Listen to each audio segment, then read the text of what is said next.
Jaya Radha Madhava Kunja Bihari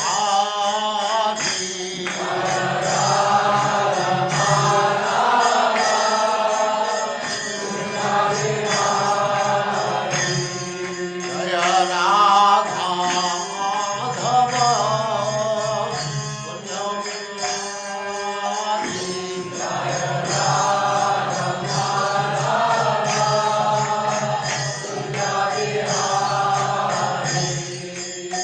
Gopi Jana Vallabha Girivaradhari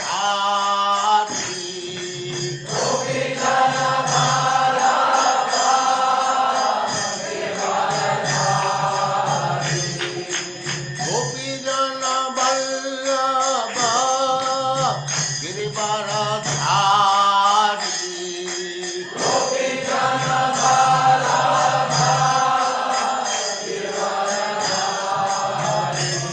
Jaya Radha Madhava Kunja Bihari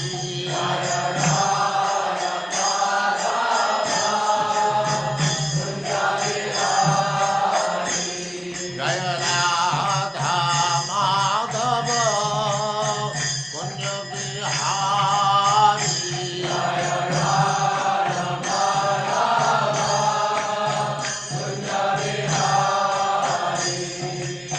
Gopi Jana Vallabha Girivaradhari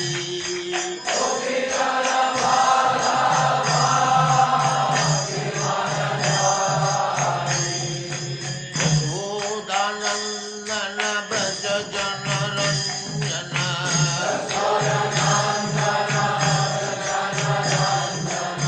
Yashodanandana Braja Jana Ranjana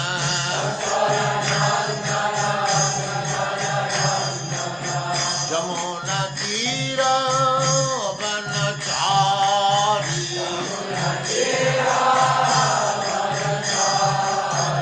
Jamuna Tira Vanachari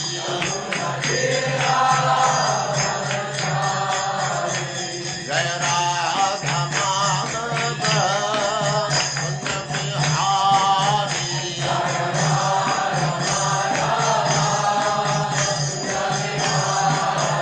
Jaya Radha Madhava Kunja Bihari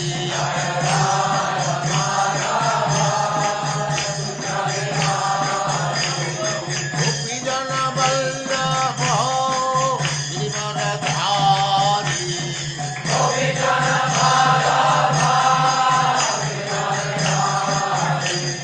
Gopi Jana Vallabha Girivaradhari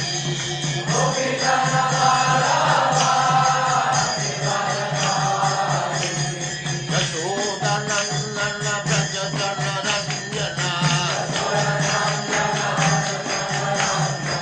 Yashodanandana Braja Jana Ranjana Jamuna Tira Vanachari Jaya Radha Madhava Kunja Bihari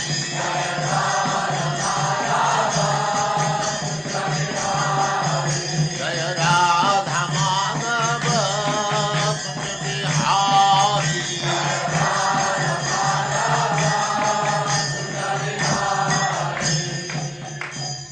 Jaya Usman Hare Krishna Krishna Krishna Hare Hare Hare Rama Rama Rama Hare Hare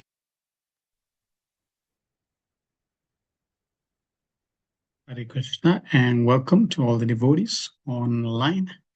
Thank you very much for your kind association as we continue associating with Srimad Bhagavatam Canto 3, Chapter 9, verses 11 to 25, Brahma's prayers for creative energy.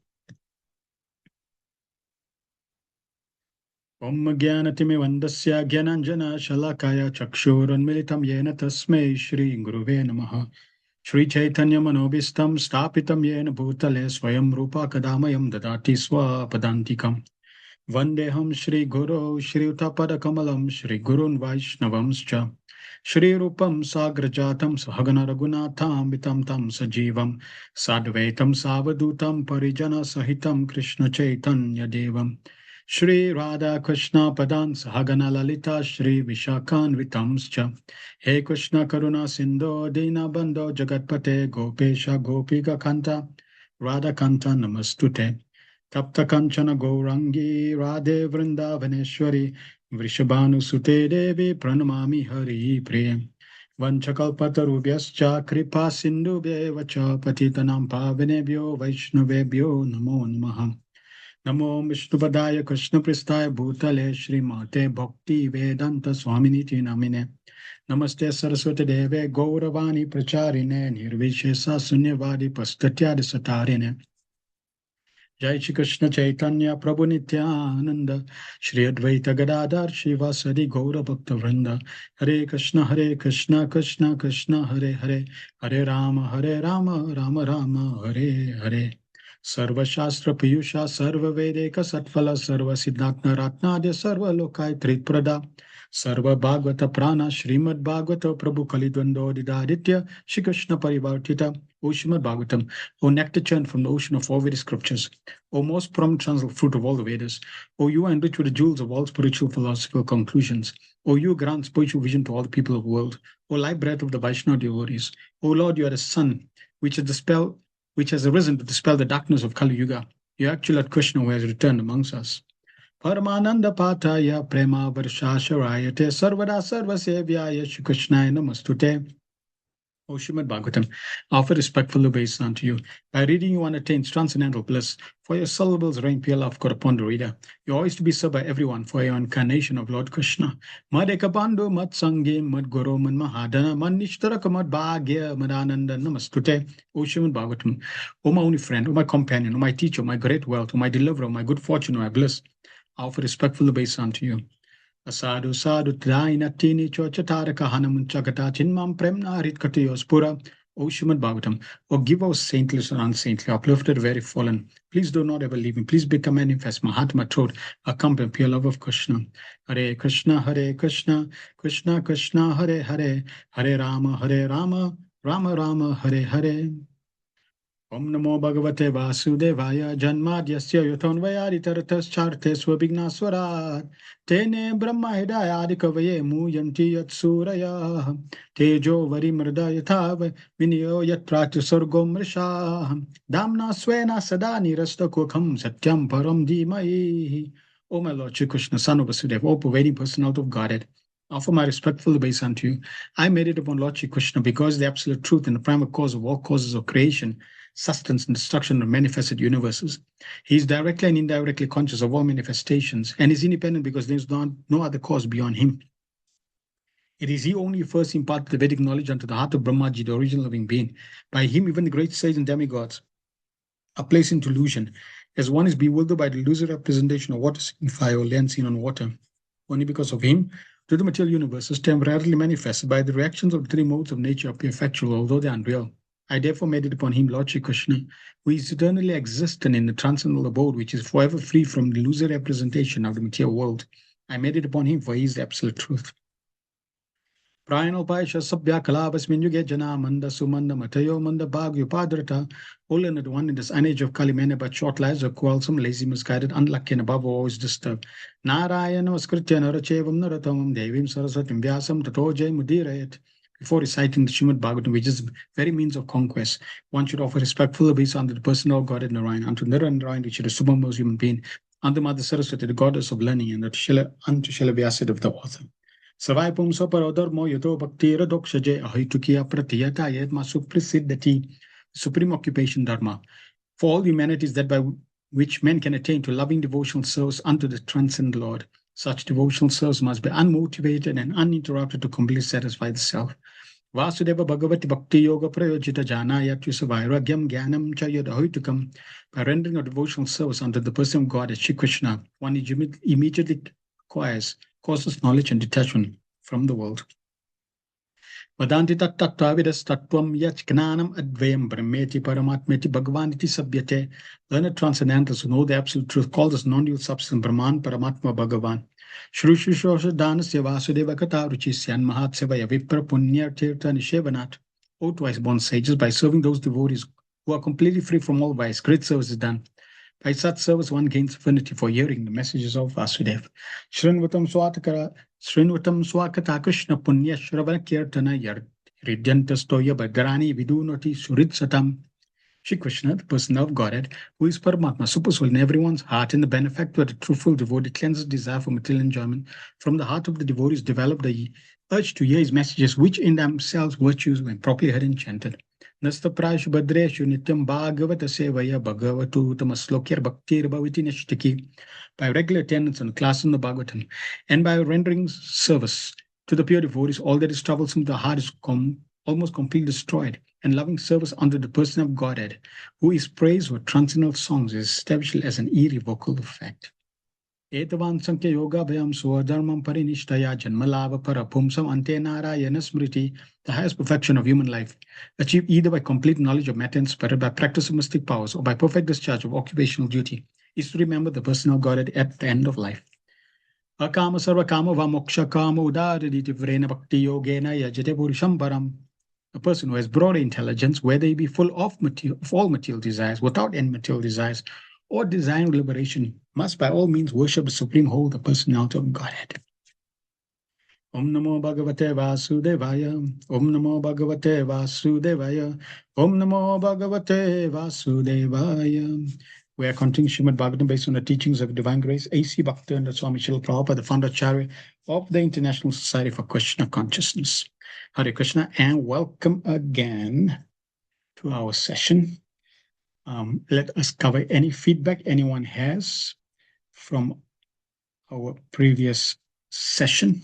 We are hearing Lord Brahma's prayers to the Supreme Lord, and in our last session, we heard Lord Brahma's prayers very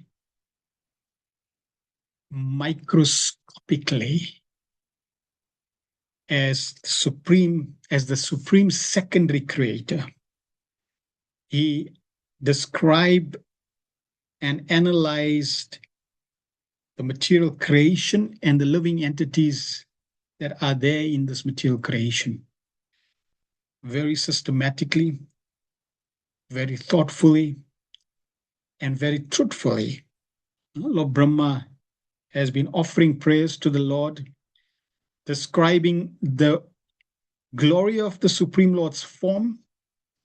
He also described the inauspicious life of those who are interested in sense gratification, and also the glorious life of those who are interested in glorifying and surrendering to the Supreme Personality of Godhead. He described that those who are interested in sense gratification, they are engaged in distressing work. It's interesting that people in this material world are stressed out. Now, yes, it's true that they are stressed out because there are also those in this world that stress you out, whether it's the politicians, people that envy you, etc. People that do not have your self-interest, your real self-interest at heart. They will be a source of stress for you. It is the nature of the material world, and especially for those who are in the material world, who are serving separately from Krishna, to experience stress. When people say, I'm stressed out, what do you expect? Just like if you are near a fire and you say, well, I'm getting too much heat. Well, what do you expect? The closer you are to the fire, the more heat you're going to get. The fact that you're in the material world, you're going to be stressed. Don't expect anything different. So Lord Brahma makes it very clear. They are stressed. They suffer insomnia because the mind is agitated. The mind is agitated because of distress. The mind is agitated because of ideas. And people who do not know the truth of the Bhagavatam think that by being absorbed in my family, in my work, in my enjoyment, this is perfection. What they don't understand is that that creates an addiction of insomnia. Then Lord Brahma says they are frustrated. And finally, they are averse to the glories of the Supreme Lord. So in this way, Lord Brahma very, very wonderfully describes those who are in this material world separated from Krishna, trying to enjoy separately. Whereas there are those who are interested in the Supreme Personality of God, their lives become filled with auspiciousness. And especially when they begin to hear the glories of the Supreme Lord. So we are now continuing Lord Brahma's prayers from 11 to 25. 11 to 13, he's describing the Lord's reciprocation with different devotees. Then 14 to 21, he's offering obeisances, and then his request. So as we mentioned, Lord Brahma, he wants to create. He wants to know what service is there for him and how to do that service. He wants to be empowered. We are in the same situation. We also want to be empowered. We also want Krishna's blessings. Lord Brahma understands that he is not capable. He understands his shortcomings. In fact, he had full realizations of that because he tried to find the source. He went down the lotus stem.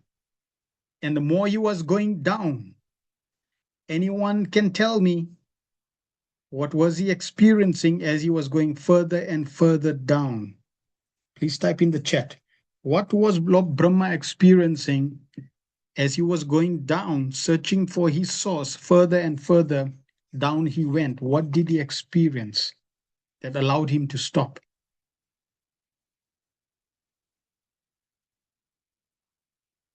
Darkness? Well, there was darkness all over from the time he started. What else was he experiencing?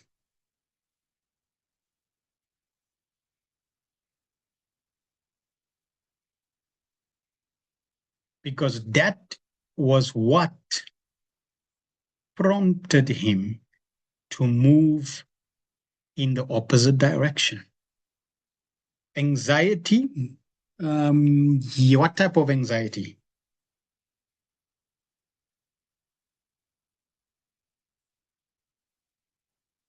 Starts with an F.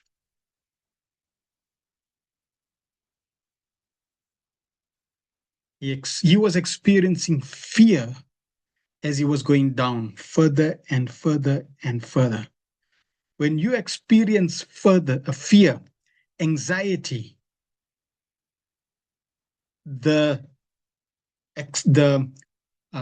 near-death experience, for example, it's natural to want to move in the opposite direction. it's natural to want to move away. So as Lord Brahma was going down, he was experiencing that anxiety.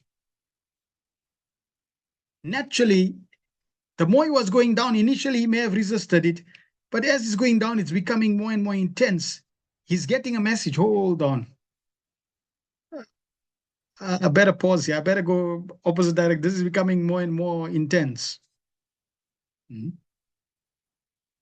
So he's decided, I think this is not going to work. It's clearly the experience is not proper. And then he starts to go back. Then he meditates. He realizes Krishna. So clearly he realizes, or he had realized, that he was not successful in understanding who he is, why he's there. He needed Krishna's help. Similarly, we in the same situation, we will also experience fear. When we're coming closer to death, when we're experiencing death, those who are separated from Krishna who experience great excruciating anxiety and fear. When we realize I am a servant of Krishna, we also have to realize I am dependent on Krishna.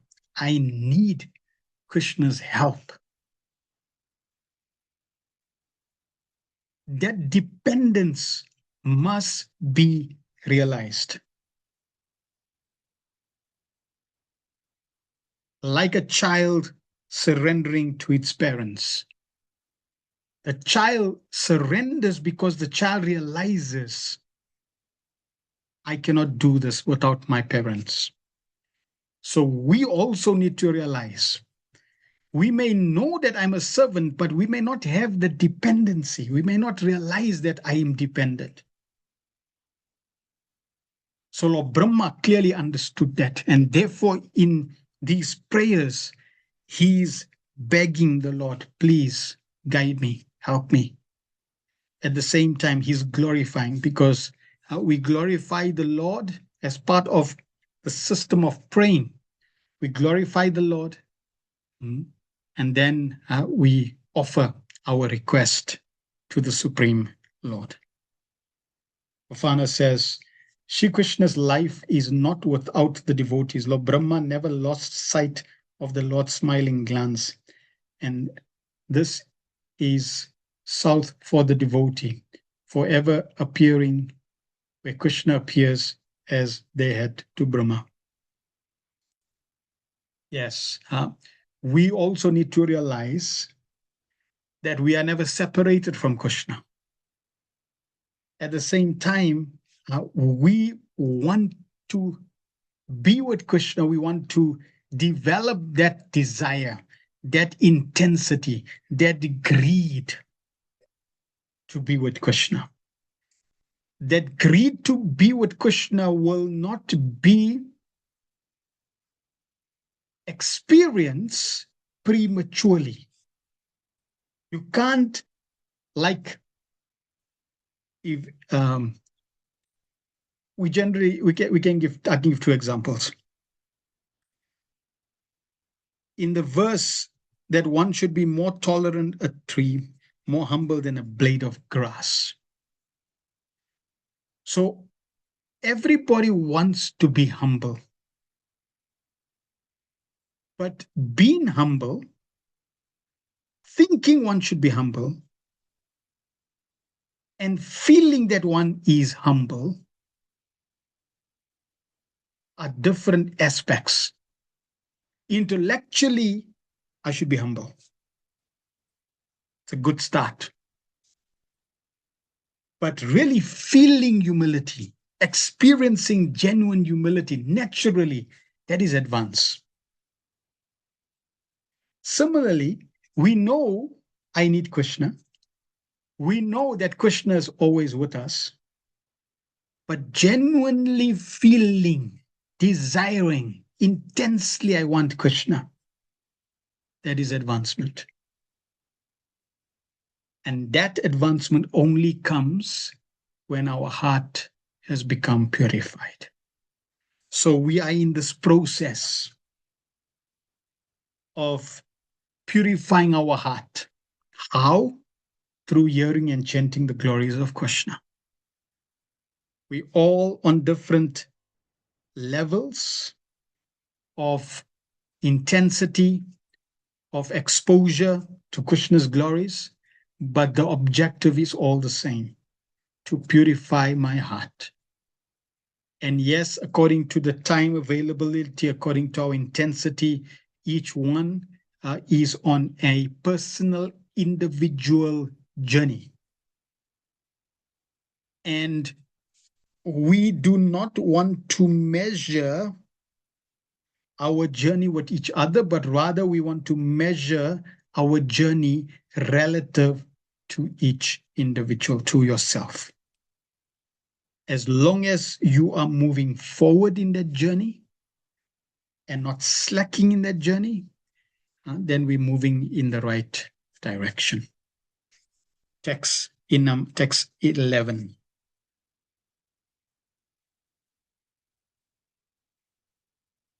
Tvam bhakti yoga paribhavitarit sarojam ashe shrushute kshitapatho nanunata pumsam yad yaddiyata urugaya vibhavayanti taddadvapu pranayase sad anugrahayahaya.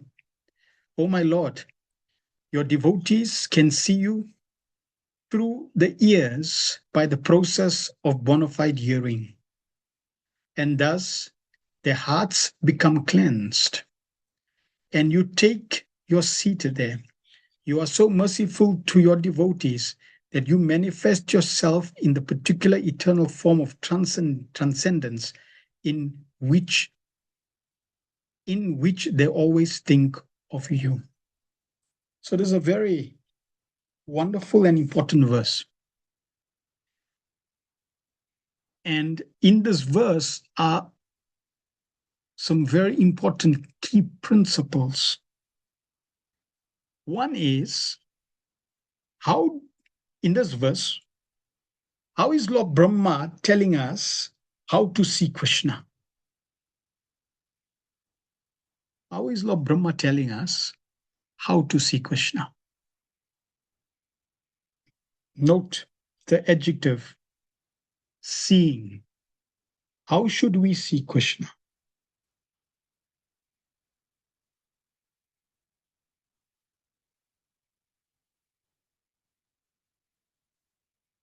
By hearing through our ears.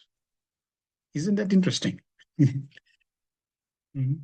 Prabhupada says the devotees, they see Krishna through their ears. The dog sees through his nose. The materialists see through their eyes. So, we want to see Krishna. The instrument to see Krishna is the ears. Meaning, the more we hear about Krishna, the more we see Krishna. So we need to hear from a bona fide source. Because you can hear, but you can hear garbage. We want to hear Krishna Katha. When one hears about Krishna, Krishna enters through the ears and becomes seated in our heart, and he cleanses our heart. See, Krishna is not sending an assistant, an agent, a via media, a demigod or demigoddess. or some energy to enter your heart and cleanse your heart. Krishna is personally entering your heart and cleansing.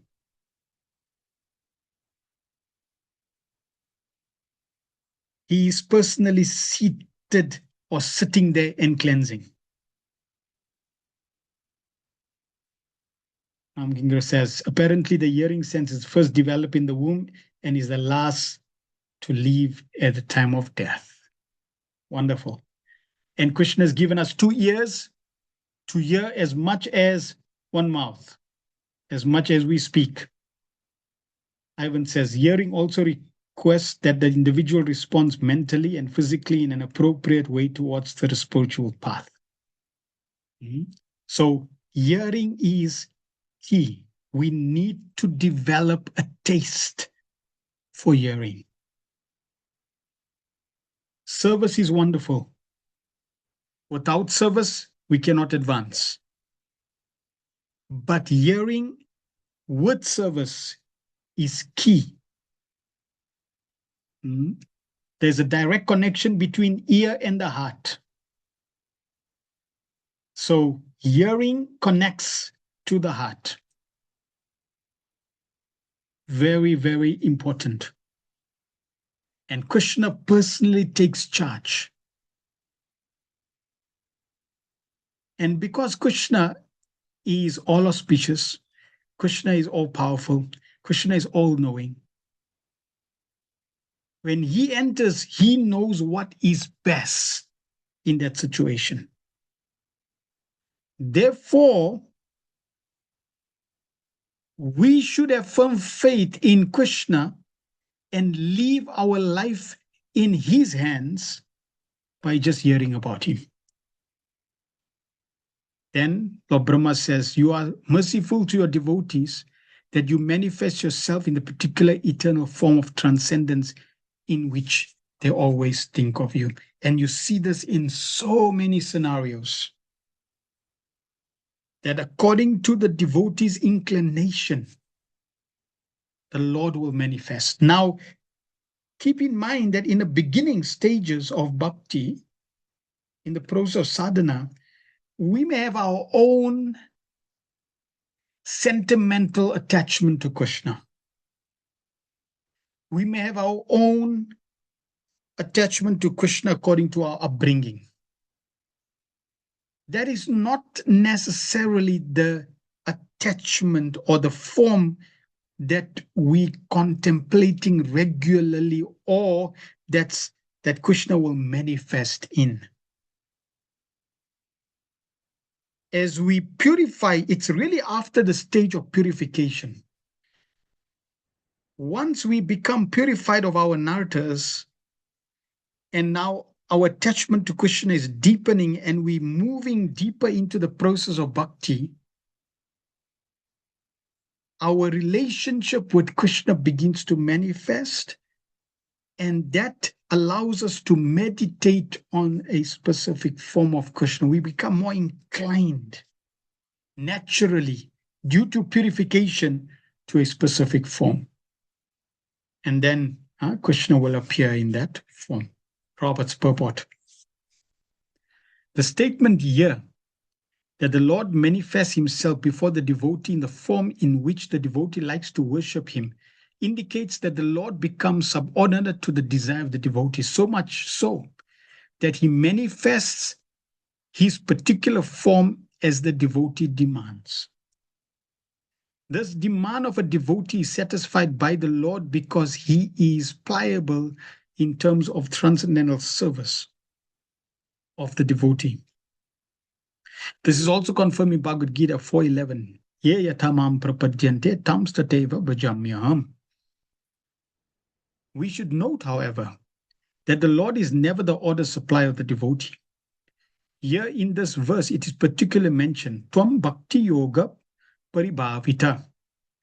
This indicates the efficiency achieved through the execution of mature devotional service or prem, love of Godhead. So Prabhupada is making very clear It's when our devotion becomes mature. That's when the Lord wants to render service. That's when the Lord wants to reveal. Not in the very early stages. In fact, it's very rare or unlikely that in the early stages you will see Krishna.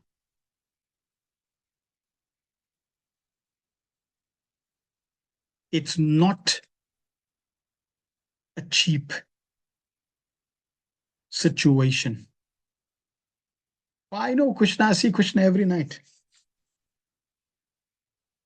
If you see Krishna at every night, if you see Krishna every night, then that should reflect in the maturity of devotion, in the maturity of surrender.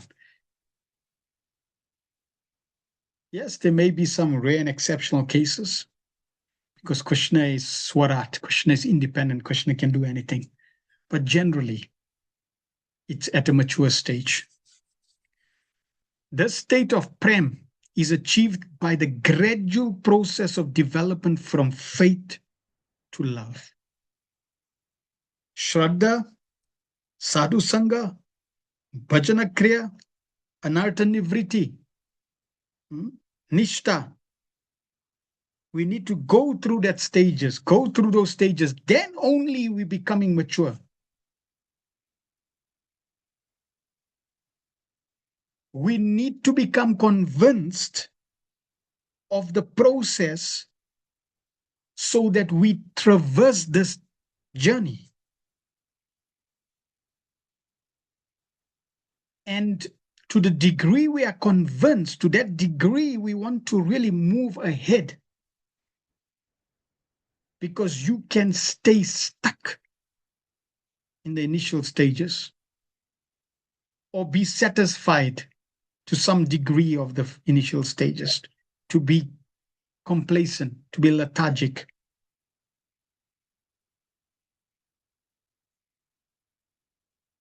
Prabhupada in Nectar of Instruction gives the example of a businessman. A businessman, he's always eager to make more money. So we also need to constantly reflect on our seriousness to be Krishna conscious. King Guru says, a good example, Srinath Muni. He first heard about the Lord from the Bhaktivedantas, then he got a glimpse of Narayan. Yes, by the association, by serving them, he got the benefit, he got the process, he got the detachment, and he was able to move forward. Prabhupada continues. On faith, one associates with the bona fide devotees, and by such association, one can become engaged in the bona fide devotional service, which includes proper initiation and execution of the primary devotional duties prescribed in the revealed scriptures. This is clearly indicated herein by the word Shrute Kshita. The Shrute Kshita path is to hear from the bona fide devotees who are conversant with the Vedic wisdom, free from mundane sentiment. By this bona fide hearing process, the neophyte devotee becomes cleansed of all material rubbish, and thus he becomes attached to one of the many transcendental forms of the Lord as described in the Vedas. So Prabhupada is making very clear, there's a lot of rubbish in the heart. And material rubbish, and that material rubbish really needs to be cleansed. And the process of hearing from a bona fide source cannot be neglected. By Prabhupada's mercy, we may be on an island, stranded, with no association. But if we got Prabhupada's books, we have all the association we want. We have all the bona fide association we want, just from Srila Prabhupada's books. This attachment of the devotee to a particular form of the Lord is due to natural inclination. Each and every living entity is originally attached to a particular type of transcendental service because he is eternally the servant of the Lord. Lord Chaitanya says that the living entity is eternally a servitor of the Supreme Personality of Godhead, Shri Krishna. Therefore, every living entity has a particular type of service relationship with the Lord eternally.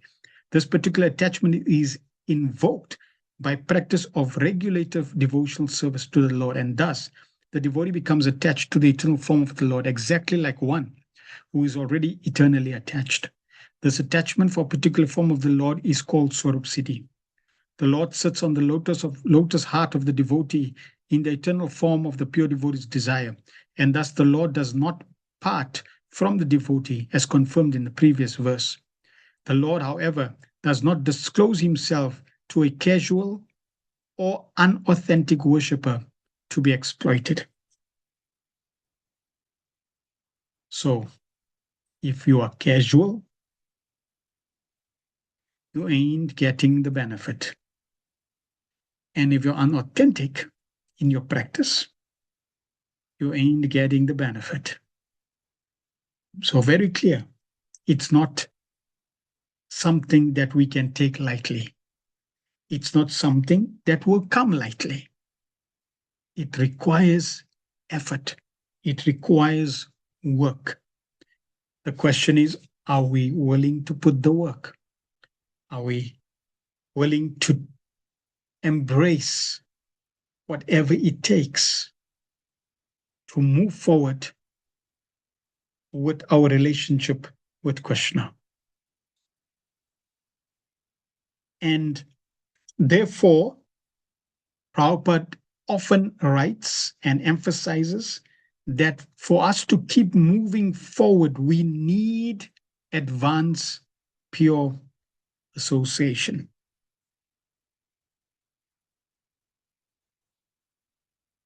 This is confirmed in Bhagavad Gita 7:25. Naham prakasha sarvasya yoga maya samavrita. Rather, by yoga maya, the Lord remains concealed to the non-devotees or the casual devotees who are serving their sense gratification. So now Prabhupada is giving us some clarity or a little more detail. What does it mean to be casual? What is a symptom of a casual devotee? Well, one symptom of a casual devotee is those who are serving their sense gratification. In Krishna consciousness, we do have sense gratification, but that sense gratification that we have, which is in alignment with the instructions of Srila Prabhupada, that we can embrace. Anything outside that will dilute our endeavor in this process. The Lord is never visible to the pseudo-devotees who worship the demigods in charge of universal affairs. So, our faith is diversified in so many personalities, so many demigods. We worship Durga, we worship Ganesh, we worship Shiva, we worship Indra, we worship Surya, we worship so many demigods. And we also worship Krishna and Lord Ram and everybody else. And some even worship so-called gods, self-proclaimed gods. Prabhupada's making very clear the Lord is never visible to them. The conclusion is that the Lord cannot become the order supplier of pseudo-devotees, but he is always prepared to respond to the desires of a pure, unconditional devotee who is free from all tinges of material infection. So very exalted level, very high level. Is it achievable? Yes, but not without serious endeavor, not without serious, consistent endeavor, not without serious, consistent mercy coming from the pure devotees and the Lord. 12. Nati prasidati tato pachitopa chare aradita suraguna hiridi bada kame yat sarvabhuta dayas yat sarvabhuta dayas sad alab bhya yokyo nana janeshwa vahita surid antaratma.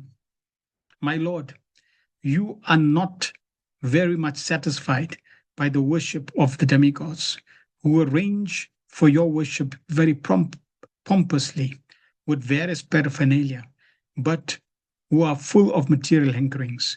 You are situated in everyone's heart as the supersoul, just to show your causeless mercy, and you are the eternal well-wisher, but you are unavailable for the non-devotee. Purport. Demigods in the celestial heavenly planets, who are appointed administrators of material affairs, are also devotees of the Lord. But at the same time, they have desires for material opulence and sense gratification.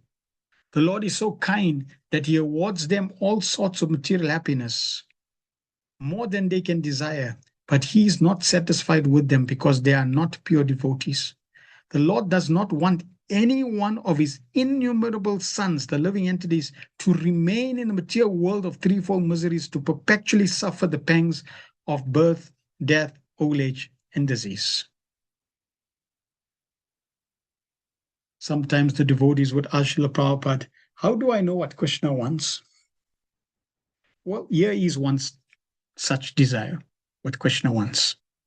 He wants you to come home. He wants you to come back to the spiritual world.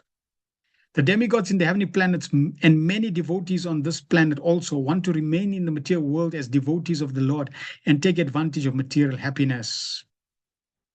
Note, Prabhupada is not saying non-devotees. He's saying devotees. The demigods are devotees, circumbhaktas. We have devotees who are practicing Krishna consciousness, but they have material desires. And as long as we have material desires, as long as we want to enjoy separately from Krishna, as long as we want sense gratification, that sense gratification dilutes our practice. It dilutes our purity.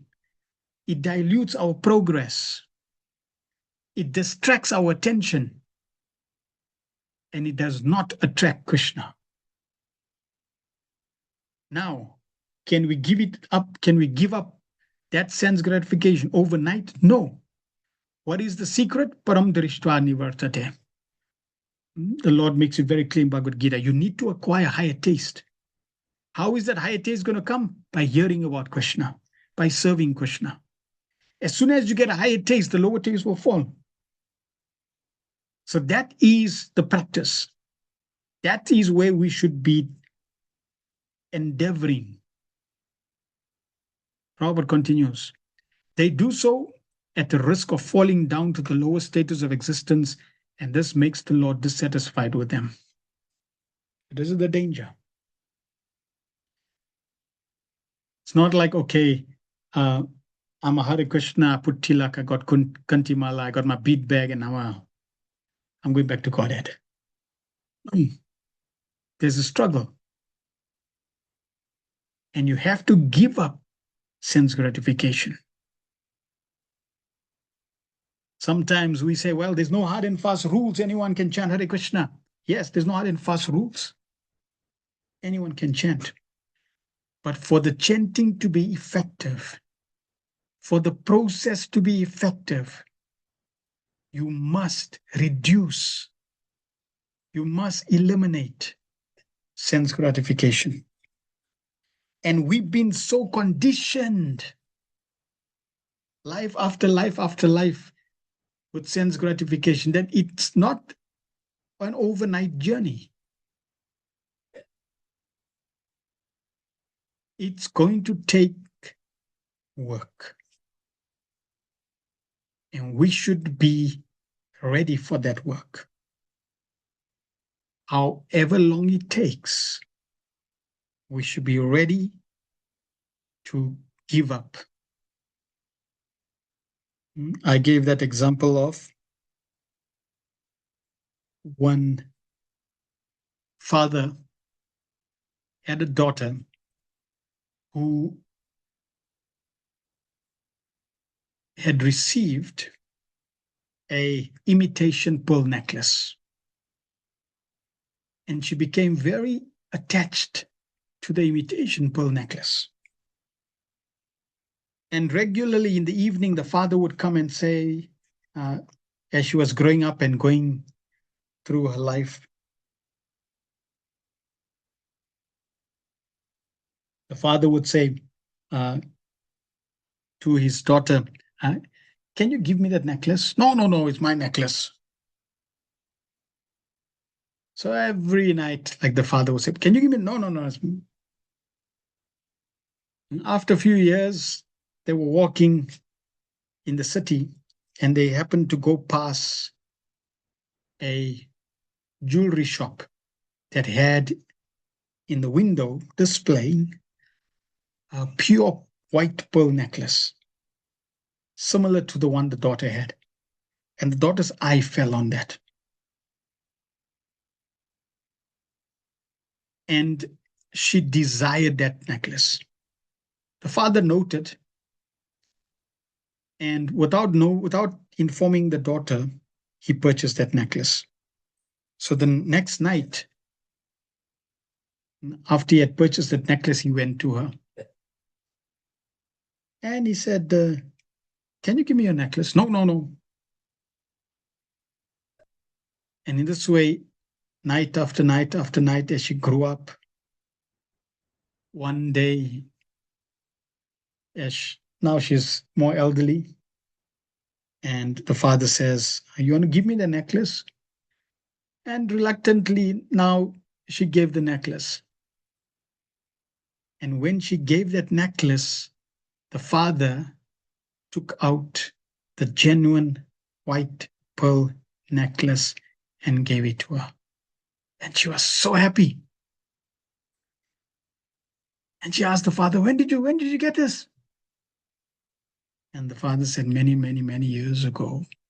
But why you only gave it to me now? Because you were attached to the imitation one. Therefore, you could not get the real one.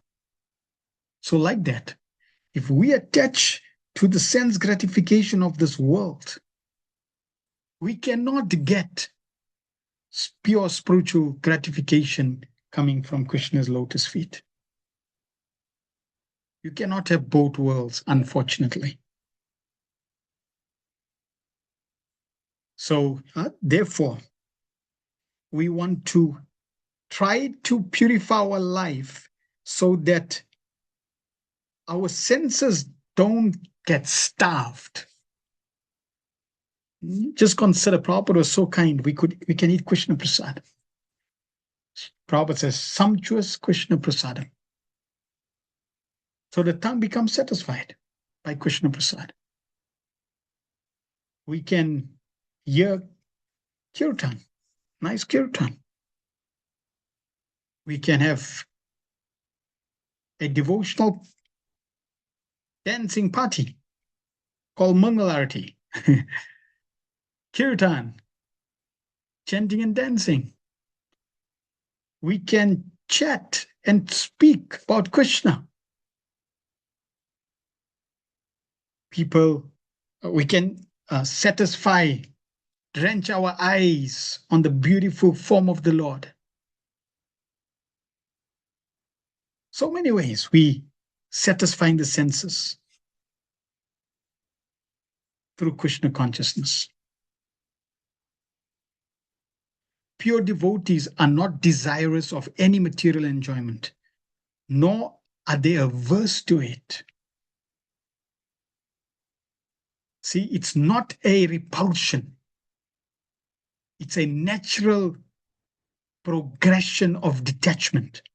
Or you could say it's a natural progression of acquiring a higher taste. Because attachment and aversion is exactly the same. If you attach to sense gratification and you averse to sense gratification, you are still involved in sense gratification.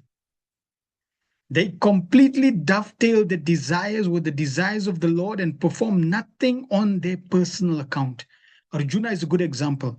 On his own sentiment, due to family affection, Arjuna did not want to fight.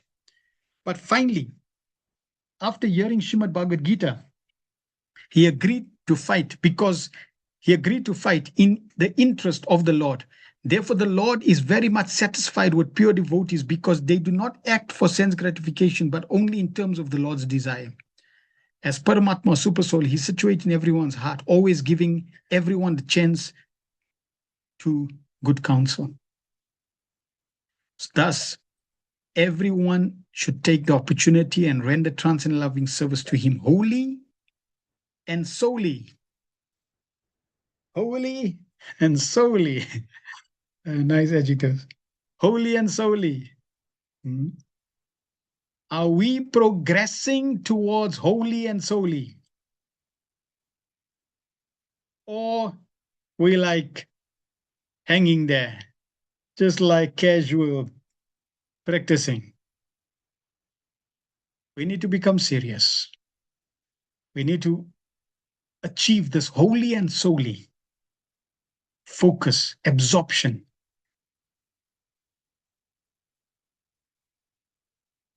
I have this one mentor he's teaching certain skills, and you see the dedication, the commitment. Like there was one book that he was studying, and he said he read that book like a half a dozen times. And I was reflecting, here's someone is trying to master a skill and is happy to read that same book again and again and again and again and again and again to absorb, to master that skill and that knowledge in the book. And I was thinking, here I am. Read one time and you think, very advanced.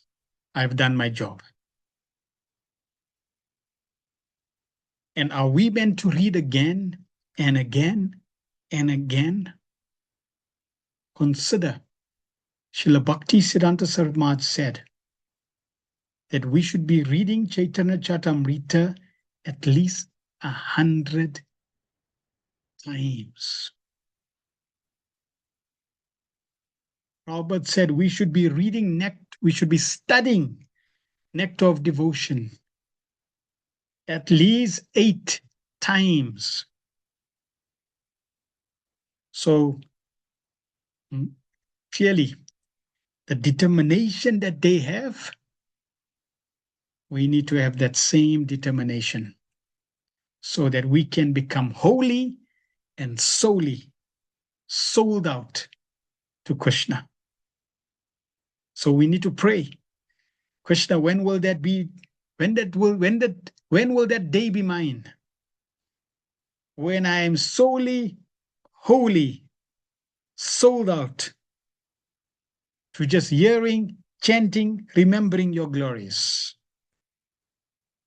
The non-devotees, however, are neither like the demigods nor like the pure devotees, but they are averse to the transcendent relationship with the Lord.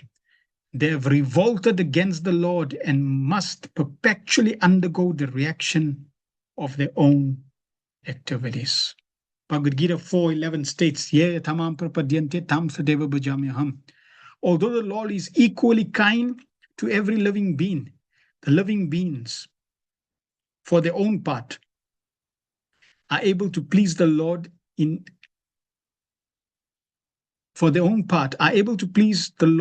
to either a greater or lesser extent. The demigods are called circumdevotees, or devotees with material desires in mind, while the pure devotees are called nishkam devotees because they have no desire for their personal interests. The circumdevotees are self-interested because they do not think of others, and therefore they are not able to satisfy the Lord perfectly.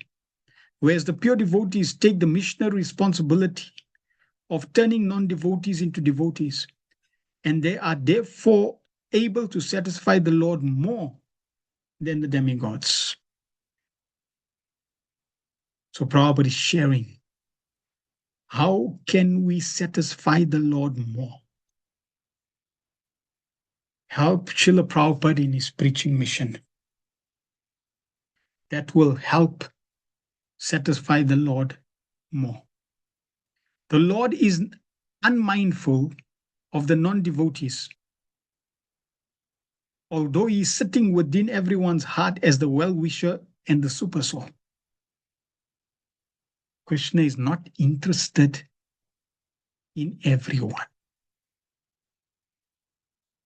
He is in everyone's heart, but he's not interested in everyone. He's only interested in those who are interested in him. When the Lord looked at Nalakuvera and Manigreva in the trees, the Lord was thinking, I have nothing to do with these two living entities, because they have nothing to do with me. But because my pure devotee said I must give them mercy, I'm going to liberate them.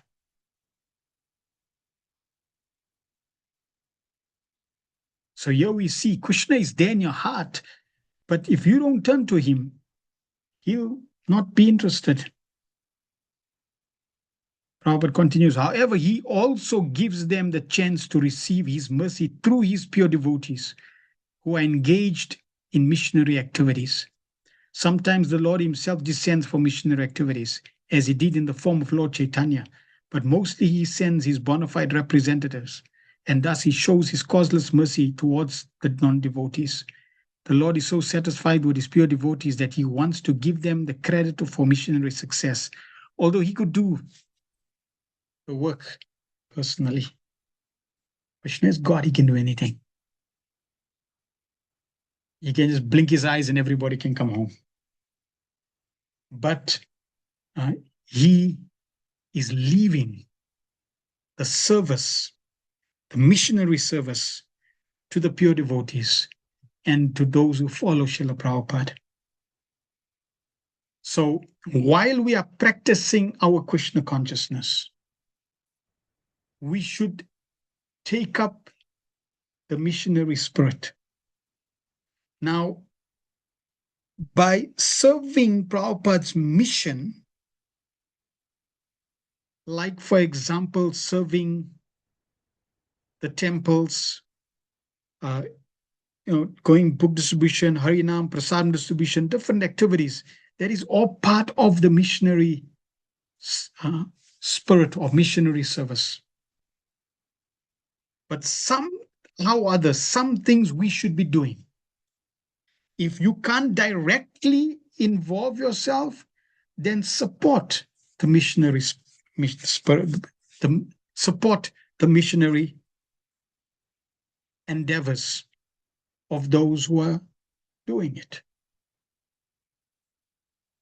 Either by finance, either by time, somehow or other, get involved. Why? Because this is how we can please Krishna more. This is how we can attract Krishna's mercy more. It's all about attracting Krishna's attention. So whatever it takes, according to our situation, we should try to do. Remember, we all individuals, we all are on different levels, and we all have different past baggage. immaterial of whether one is wealthy or not, intelligent or not, young or old,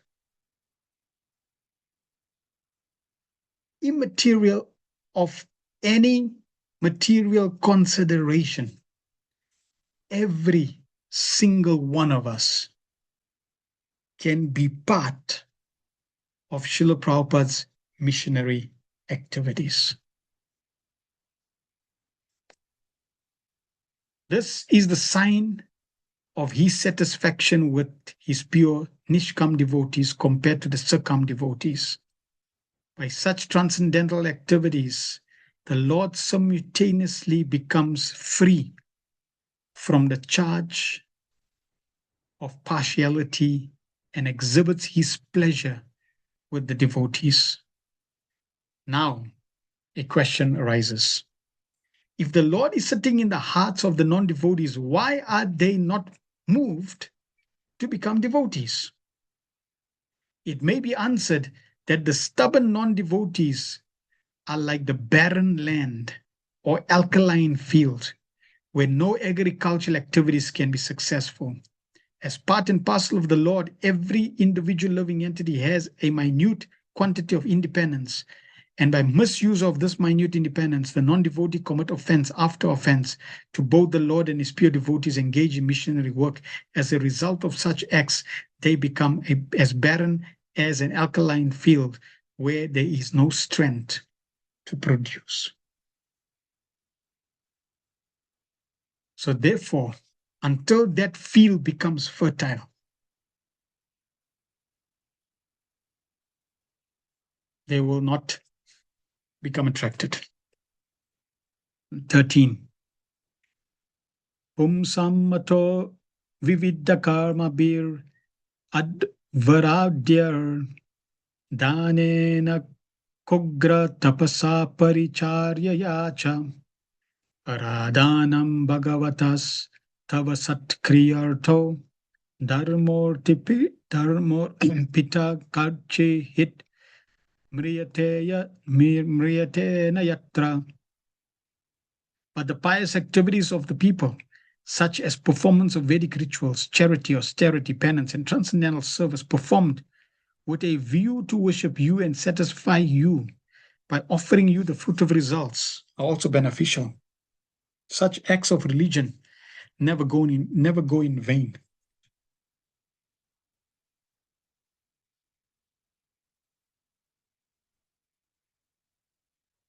Absolute devotional service conducted in 9 different spiritual activities, hearing, chanting, remembering, worshipping, praying, etc., does not always appeal to people with a pompous nature.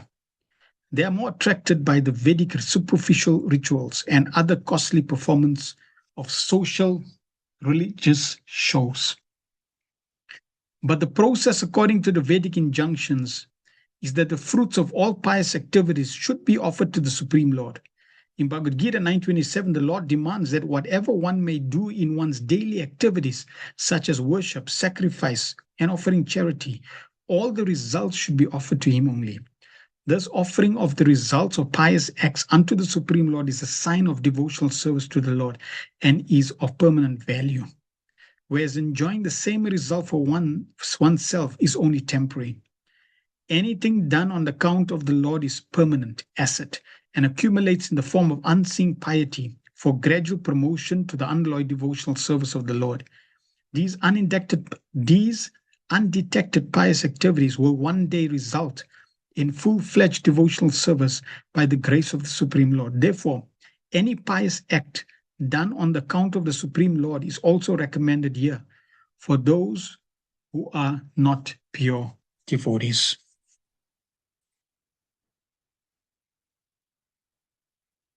So we heard in the first canto also, Akama sarvakama akama sarvakama va mokshakama udarade tivrena bhakti yogena yajate purusham param.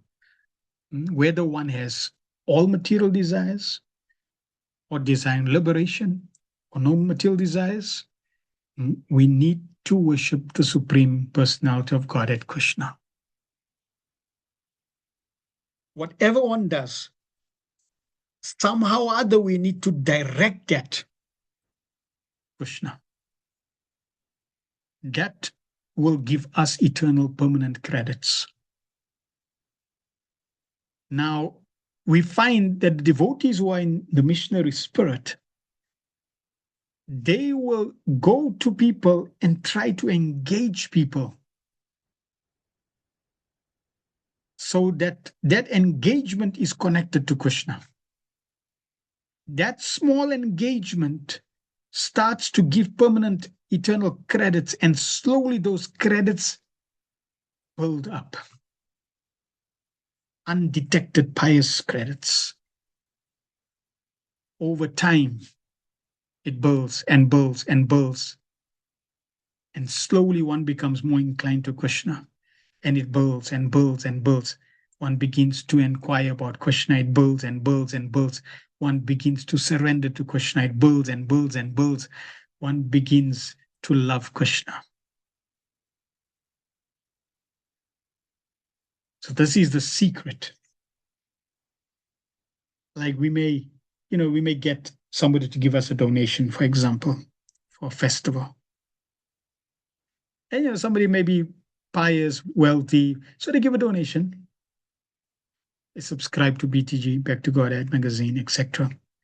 And for them it's like, yeah, okay, we'll give a donation. It's not like they are Hare Krishna devotees following the practice, but they just give that donation is benefiting them tremendously, more than what they can even perceive or conceive. It's going eternally into their spiritual bank account and giving them such high-level Sukriti devotional credits that their next life will be all auspicious, or will be even better, more auspicious than the current one. That is why also Prabhupada said, take gallons of blood to make a devotee. What does it mean? It means that we keep cultivating the soul,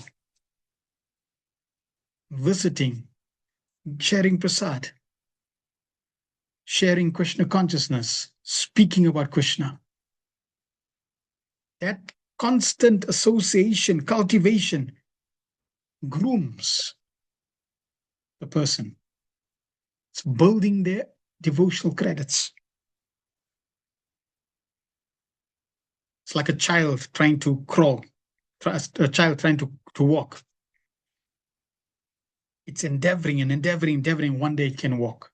So like that, cultivation means that I'm giving association regularly, consistently.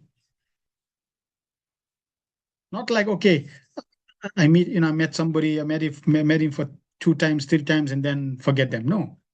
It's about meeting somebody and cultivating, especially somebody who's serious or at least inquisitive. Find somebody inquisitive, visit them, cultivate them, culture them, give them that association regularly, monitor them, help them, answer their questions, discuss with them. That slowly cultivates them, gives them greater and greater Sukriti devotional credits, and eventually, slowly, they begin to transform.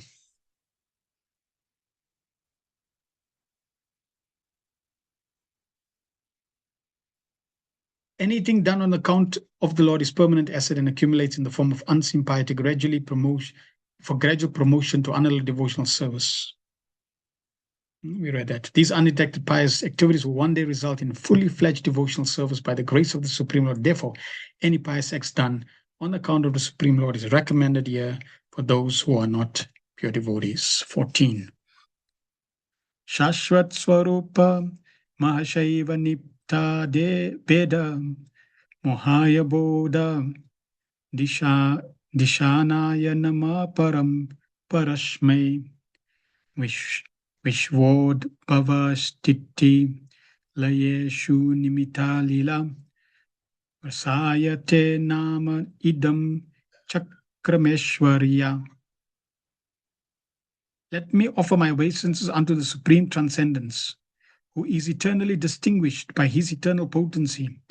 His indistinguishable impersonal feature is realized by intelligence for self-realization. I offer my obeisances unto him, who by his pastimes enjoys the creation, maintenance, and dissolution of the cosmic manifestation. Purport. The Supreme Lord is eternally distinguished from the living entities by his eternal potency, although he is also understood in his impersonal feature by self-realized intelligence. Devotees of the Lord, therefore, offer all respectful obeisances unto the impersonal feature of the Lord. The word rasa is significant herein. Rasa dance is performed by Lord Krishna in company of the cowherd damsels of Vrindavan. And the personality of God at Garbhodak Sai Vishnu is also engaged in rasa enjoyment with his external potency, by which he creates, maintains, and dissolves the entire material manifestation. Indirectly, Lord Brahma offers his respectful obeisance unto Lord Shri Krishna, who is factually ever engaged in rasa enjoyment with the gopis, as confirmed in Gopal Tapani Upanishad in the following words. Parardante so buddhyata gopavesha me purusha pur rastad avir bhavuva. The distinction between the Lord and the living entity is definitely experienced when there is sufficient intelligence to understand his eternal potency, as distinguished from the external potency by which he makes possible the material manifestation. So Krishna is the enjoyer of rasa dance, and Garbhodak Sai Vishnu, he also enjoys rasa relationship in relation to the creation, maintenance, and destruction. The material world is also for Krishna's pleasure in terms of the function of the material creation or the phases, and also the material world provides a playground for Krishna to perform his pastimes with his eternal associates. It also provides a playground for real demons. It provides a playground for Krishna to enjoy chivalry ras. It provides a playground for Krishna to enjoy the return of lost souls through the mercy of the pure devotee. Krishna receives pleasure. Prabhupada writes that when the living entity returns back to the spiritual world, just like in the case of Gopakumar, Krishna faints when he sees the living entity. So the ecstasy is there. 15. Yasya vatara guna karma vidambanani nanani yesu vigame vivashagrinanti tenaika janma samalam saha saiva hitva samyantya par vritam tam ajam prapadye. Let me take shelter of the lotus feet of him whose incarnations, qualities, and activities are mysterious, imitations of worldly affairs. One who invokes his transcendental names, even unconsciously, at the time he quits his life, he certainly washed immediately of sins, of many, many births, and attains him without fail.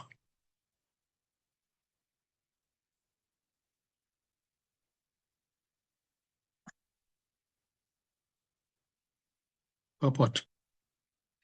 The activities of the incarnations of the Supreme Personality of Godhead are a kind of imitation of the activities going on in the material world. He is just like an actor on a stage. An actor imitates the activities of a king on stage, although actually he's not the king. Similarly, when the Lord incarnates, he imitates parts with which he has nothing to do. In Bhagavad Gita 4:14, it is said that the Lord has nothing to do with the activities in which he is supposedly engaged. Namam karmani lampanti na me karma phale spriha. The Lord is omnipotent. Simply by his will, he can perform anything and everything. When the Lord appears as Lord Krishna, he played the part of the son of Yashoda and Nanda. And he lifted the Govardhan hill. Although lifting a hill is not his concern, he can lift millions of Govardhan hills by his simple desire. He does not need to lift it with his hand, but he imitates the ordinary living entities by this lifting. And at the same time, he exhibits his supernatural power. Thus, his name is chanted as the lifter of Govardhan hill, or Shri Govardhanadari.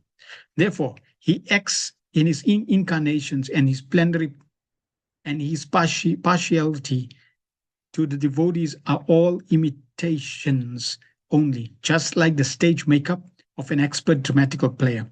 He acts in that capacity, however. His acts in that capacity, however, all omnipotent, and the remembrance of such activities of the incarnation of the Supreme Personality of Godhead is as powerful as the Lord himself. Ajamil remembered the holy name of the Lord, Narayan, by merely calling the name of his son Narayan, and that gave him a complete opportunity to achieve the highest perfection of life. So clearly, this is Krishna's mercy. Krishna doesn't need to come to this world, and Krishna doesn't need to perform his pastimes. As Prabhupada is giving the example of Govardhan hill, Krishna can pick it up just by his desire. He can pick up thousands of millions of hills just by his desire. He doesn't need to pick up the hill with his hand and left hand and little finger and go underneath for 7 days and 7 nights. No. But the Lord is performing this pastime so that we can glorify him. We can remember him. We can chant his names. And this remembrance is why Krishna appears, is why the Vedas are there, is why the sages are propagating Krishna consciousness. And if we even unintentionally remember Krishna's names, we are benefited. Now, if without somebody wanting $1,000, and I just go up to them and give them $1,000 without them even asking, they will be elated.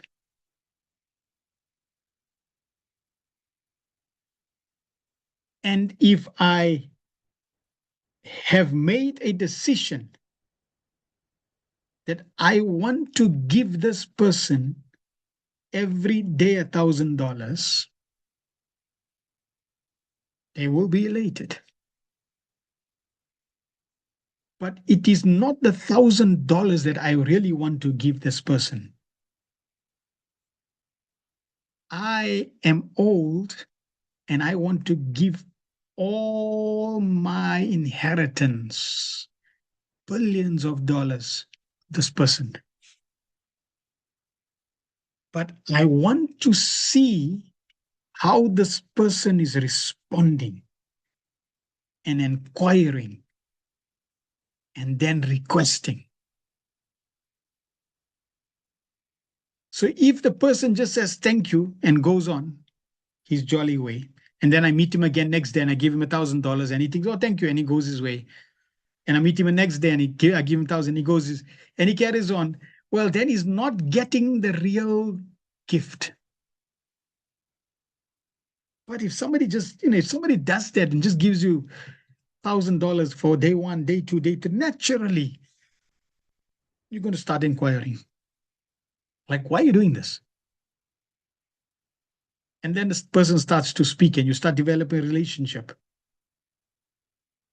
So, if intentionally chanting Krishna's names can purify you of sins like Ajamya, how much more benefit is there when you consciously, attentively, seriously, sincerely, with dependence, cry out to Krishna, his holy names.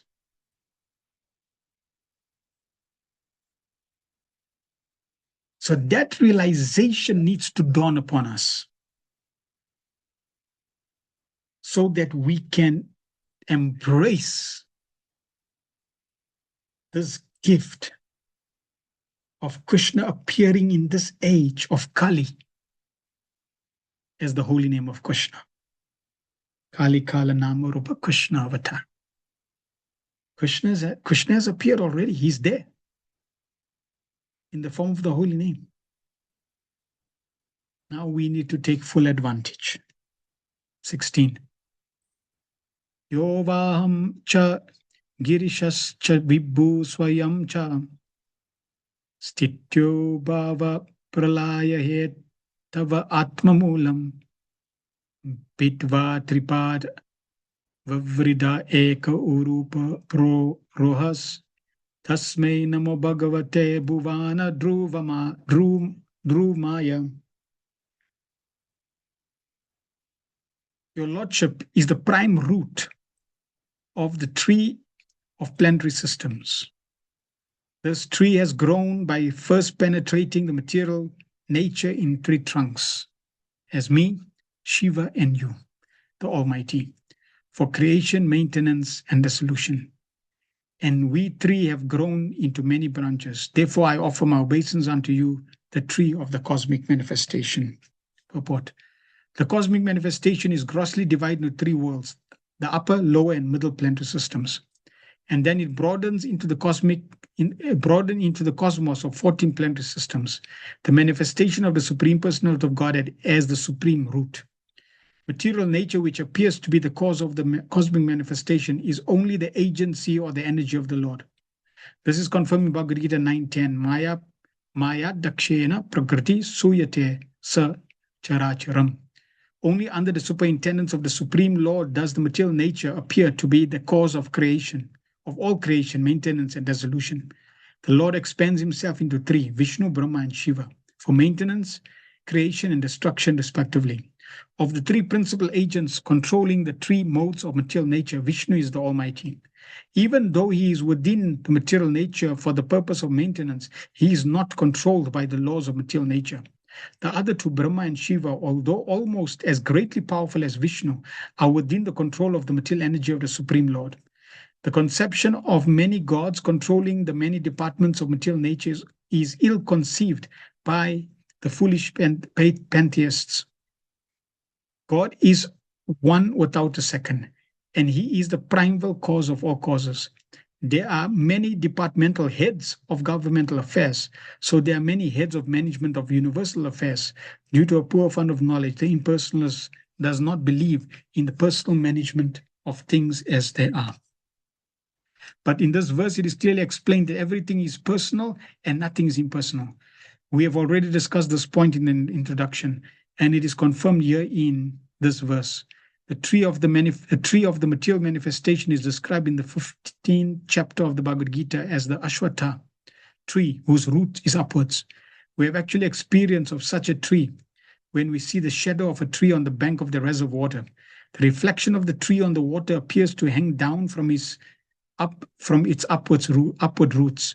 The tree of creation described here is only a shadow of the reality which is Parabrahma, Vishnu.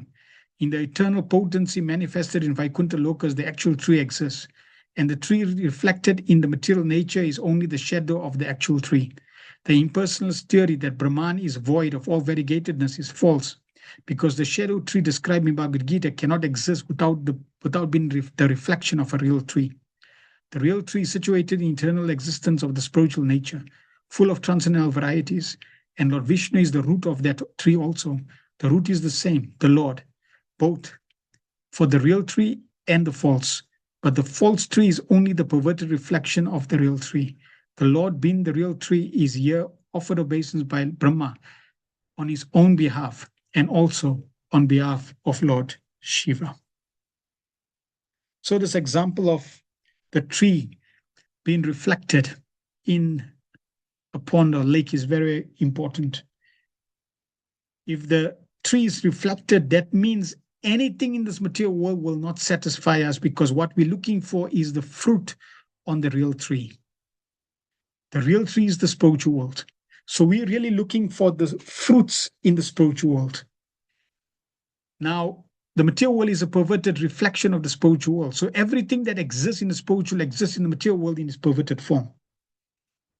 Therefore, we have everything here in the material world, but it will never satisfy the living entity. Because what the living entity is seeking is the genuine fruit, not the reflection of fruit. I give that example of a mango tree reflected in a lake. You can see the mango and you can dive at the mango, but you'll never be able to grab the mango. It looks like a mango. It has the color of the mango, shape of the mango, but there's no substance. So in this material world, the activities, the relationships, the resources, they do not have real spiritual substance to satisfy the soul. We need to get the real thing from the spiritual world. And that is why we need to practice spiritual life. 17. Loko vikarma virata kushale pramata karmanyayam tvad dut udite bhavat archane swe yastavad asya balavan ihaji vitasam sadyas chinatya nimishaya namostu tasme. People in general are all engaged in foolish acts, not in the really beneficial activities enunciated directly by you for their guidance. As long as their tendency for foolish work remains powerful, all their plans in the struggle for existence will be cut to pieces. I therefore offer my obeisance to him who acts as eternal time.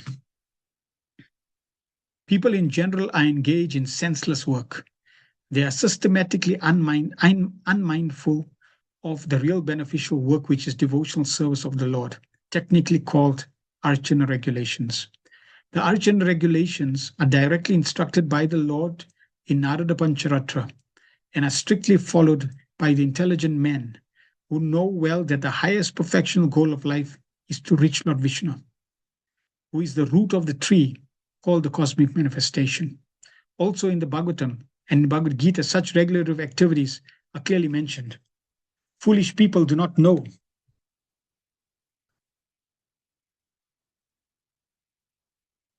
that their self-interest is in realization of Vishnu. The Bhagavatam 7:5-30-32 says, Matirna Krishna Parata Swatova Mito Bipadyeta Griha Vratanam Adanta Gopi Vishatam Tamishram Puna Punas Charvitachar Vananam Nate Vidu Swarta Gatim Hi Vishnu Durashayaye Bahir Artamanina Andayatander Upan Niyamananas Tepi Shatan Trayan Urudamni Badam Naisham Matirtva Tavad Urukramangriam Sprishatyanartha Pagomo Yadartha Mahiyasham Padarajo Bhikshekam Nishkish Chananam Navrinitayavat. Persons who are determined to totally rot in false material happiness cannot become Krishna conscious minded, cannot become Krishna minded, either by the instructions from the teachers, by self-realization, or by parliamentary discussions. They are dragged by the unbridled senses into the darkest region of ignorance, and thus they are madly engaged in what is called chewing the chewed. Prabhupada continues, because of their foolish activities, they are unaware of the ultimate goal of human life is to achieve Vishnu, the Lord of the cosmic manifestation. And so their struggle for existence is in the wrong direction of material civilization, which is under the external energy. They are led by similar foolish persons who, as blind men, is led by another blind man, and both fall in the ditch. Such foolish men cannot be attracted towards the activities of the Supreme Powerful, who is actually the neutralizing measure for their foolish activities, unless and until they have good sense to be guided by the great souls who are completely freed from material attachment. So there were 3 verses. So basically, it's 3 verses that Prabhupada is giving the translation to. Now, Prabhupada continued the purport. In the Bhagavad Gita, the Lord asks everyone to give up all other occupational duties and absolutely engage in archan activities or in pleasing the Lord. But almost no one is attracted to such archan activities. Everyone is more or less attracted by activities which are conditions of rebellion against the Supreme Lord. The system of jnana and yoga are also indirectly rebellious acts against the Lord. There is no auspicious activity except archana of the Lord. Jnana and yoga are sometimes accepted within the purview of archana when the ultimate aim is Vishnu and not otherwise. The conclusion is that only the devotee of the Lord are bona fide human beings eligible for salvation. Others are vainly struggling for their existence without any effectual benefit. In one conversation, Prabhupada said he has come to create human beings. And here Prabhupada is making the same point. The conclusion is only devotees of the Lord are bona fide human beings. Otherwise, everybody else, unfortunately, two-legged animals. And we can see the state of Kali Yuga. People become so distracted and absorbed in sense gratification that they forget what the true goal of human life is. So Prabhupada truly saved us. 18. Yasmad bibe myam apidui parada dishyam adya sita sakala loka namaskritam yat tepe tapo bahu savvo varurut samanas tasmai namo bhagavate dimakyaya tubhyam. Your Lordship, I offer my respectful obeisances unto you, who are indefatigable time and the enjoyer of all sacrifices. Although I am situated in an abode which will continue to exist for a time duration of 2 parardas, although I am the leader of all other planets in the universe, and although I have undergone many, many years of penance for self-realization, still I offer my respects unto you. Purport. Brahma is the greatest personality in the universe because he has the longest duration of life. He is the most respectable personality because of his penance, influence, prestige, etc. And still, he has to offer his respectful obeisance unto the Lord. Therefore, it is incumbent upon all others who are far, far below than the stand of Brahma to do as he did and offer respects as a matter of duty. So, very clear, we cannot escape surrendering to the Supreme Personality of Godhead, respect, or at least respecting Krishna. Brahma is showing by his own example. We have to honor, we have to respect Krishna as the Supreme Personality of Godhead, and then follow in the footsteps of Brahma and surrender to the Supreme Personality of Godhead. 19. Tiryan Manushya Vibudadishu jiva yonishwa atme chayatma kritase tu parishaya reme nirashta vishayopya varuda dehas tasme namo bhagavate purushottamaya. O my Lord, by your own will, you appear in the various species of living entities, along animals, among animals lower than human beings, as well as among the demigods, to perform your transcendental pastimes. You are not affected by material contamination. You come just to fulfill the obligations of your own principles of religion. And therefore, Supreme Personality, I offer my obeisances unto you for manifesting such different forms. For what? The Lord's incarnations in different species of life are all transcendental. He appears as a human being in his incarnations of Krishna, Rama, etc. But he's not an ordinary human being. Anyone who mistakes him as an ordinary human being is certainly not very intelligent, as confirmed in Bhagavad Gita 9:11. Avajananti ma muda manushim tastanumashritam. The same principle is applicable when he appears as a hog or fish incarnation. They are all transcendental forms of the Lord and manifest under certain necessities of his own pleasure and pastimes. Such manifestations of the transcendental forms of the Lord are accepted by him mostly to enliven his devotees. All his incarnations are manifested whenever there is a need to deliver his devotees and maintain his own religious principles. 20. Yo vidyaya nupahoto piptar dasharda vritya nidramuvaha jatar rikritaloka yatra antarjalehi kashipu spar sanukulam bimormimalini janasya sukham vivrinvan. My Lord, you accepted the pleasure of sleeping in the water of devastation, where there are violent waves, and you enjoy pleasure on the bed of the snakes, showing the happiness of your sleep to intelligent persons. At that time, all the universal planets are stationed within your abdomen. Purport. Persons who cannot think of anything beyond the limit of their own power are like frogs in a well who cannot imagine the length and breadth of the great Pacific Ocean. Such people take it as legendary when they hear that the Supreme Lord is lying on his bed within the great ocean of the universe.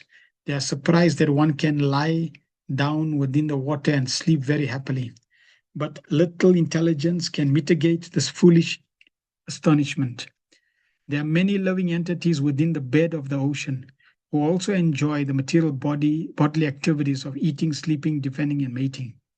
If such insignificant living entities can enjoy the life within the water, why can't the Supreme Lord, who is all-powerful, sleep on a cool body of a serpent and enjoy in the turmoil of violent ocean waves? The distinction of the Lord is that his activities are all transcendental and is able to do anything and everything without being deterred by limitations of time and space. He can enjoy his transcendental happiness regardless of material consideration. 21. Yanna vipadma bhavanad aham asamidya loka trayopa karanano yad anugrahane tasme namasta udaratsta bhavaya yoga nidravasana vishakshan nalinekshanaya. O object of my worship, I am born from the house of your lotus navel for the purpose of creating the universe by your mercy. All these planets of the universe were stationed within your transcendental abdomen while you were enjoying sleep. Now, your sleep has ended. Your eyes are open like the blossoming lotuses in the morning. Purport. Brahma is teaching us the beginning of Archana, regulations from the morning, 4 o'clock. to 10 o'clock, tonight, 10 o'clock. Early in the morning, the devotee has to rise from his bed and pray to the Lord. And there are other regulatory principles for offering Mangal Arati early in the morning. Foolish non-devotees, not understanding the importance of Archana, criticize the regular principles, but they have no eyes to see that the Lord also sleeps by his own will. The impersonal conception of the Supreme is so detrimental to the path of devotional service that it is very difficult to associate with the stubborn non-devotees who always think in terms of material conceptions. Impersonalists always think backwards. They think that because there is a form of matter, spirit should be formless. Because in matter there is sleep, in spirit there cannot be sleep. And because sleeping of the deity is accepted as Archana worship, the Archana is Maya. All these thoughts are basically material. To think either positively or negatively, still thinking materially. Knowledge accepted from the superior source of the Vedas is standard. Here in this verse in Srimad Bhagavatam, we find that Archana is recommended. Therefore, Brahma took up the task of creation. He found the Lord sleeping on the serpent bed in the waves of the water of devastation. Therefore, sleeping exists in the eternal potency of, in the internal potency of the Lord, and this is not denied by pure devotees of the Lord like Brahma and his disciplic succession. It is clearly said here that the Lord slept very happily within the violent waves of the water, manifesting thereby that he is able to do anything and everything by his transcendental will and not be hampered by any circumstances. The Mayavadi cannot think beyond this material experience, and thus he denies the Lord's ability to sleep within the waters. His mistake is that he compares the Lord to himself, and that comparison is also a material thought. The whole philosophy of Mayavad school, based on not this, not that, neti, is basically material. Such thought cannot give one the chance to know the personality of Godhead as he is.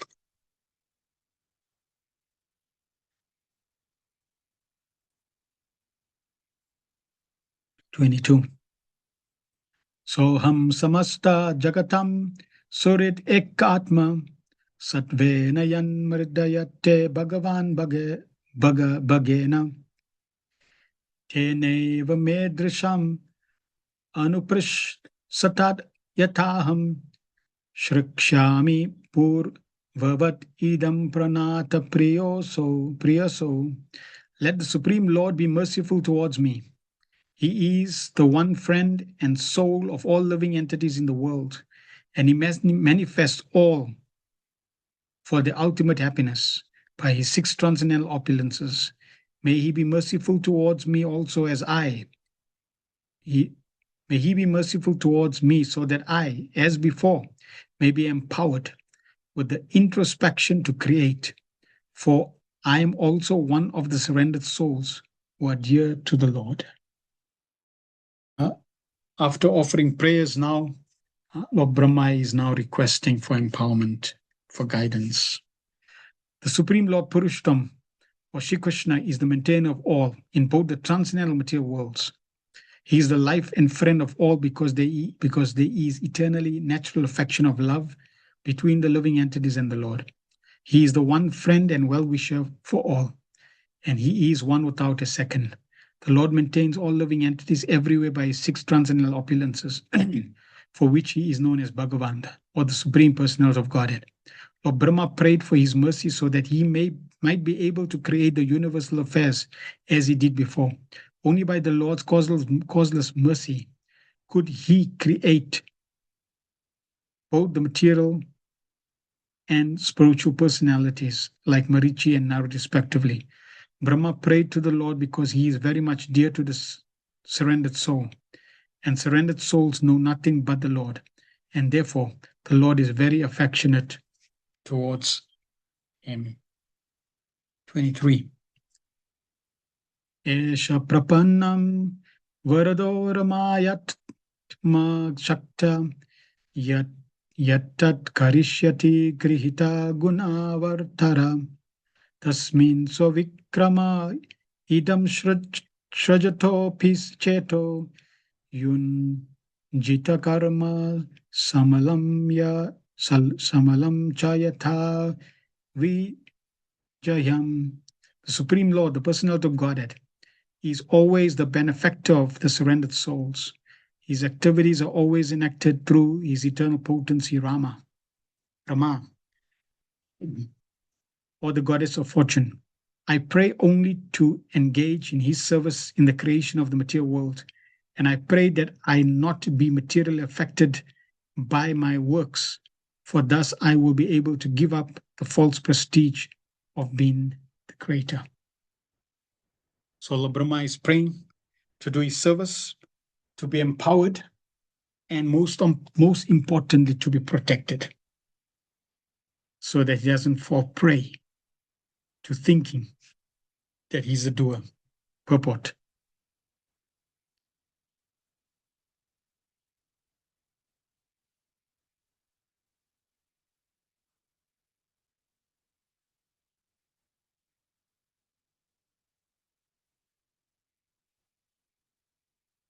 One sec.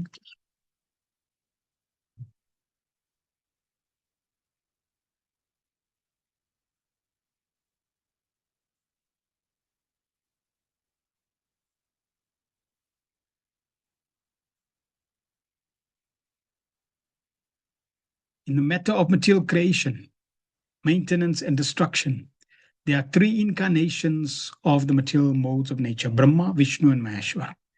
But the Lord's incarnation as Vishnu, in his eternal potency, is the supreme energy of the total activities, is the supreme energy for the total activities. Brahma, who is only an assistant in the mode of creation, wanted to remain in his actual position as an instrument of the Lord instead of becoming puffed up by the false prestige of thinking himself the creator. That is the way of becoming dear to the Supreme Lord and receiving his benediction. Foolish men want to take credit for all creations made by them, but intelligent persons know very well that not a blade of grass can move without the will of the Lord. Thus, all the credit for wonderful creation must go to him. By spiritual consciousness only can one be free from the contamination of material affection and receive the benediction offered by the Lord. So we see this example of Brahma also in Srila Prabhupada.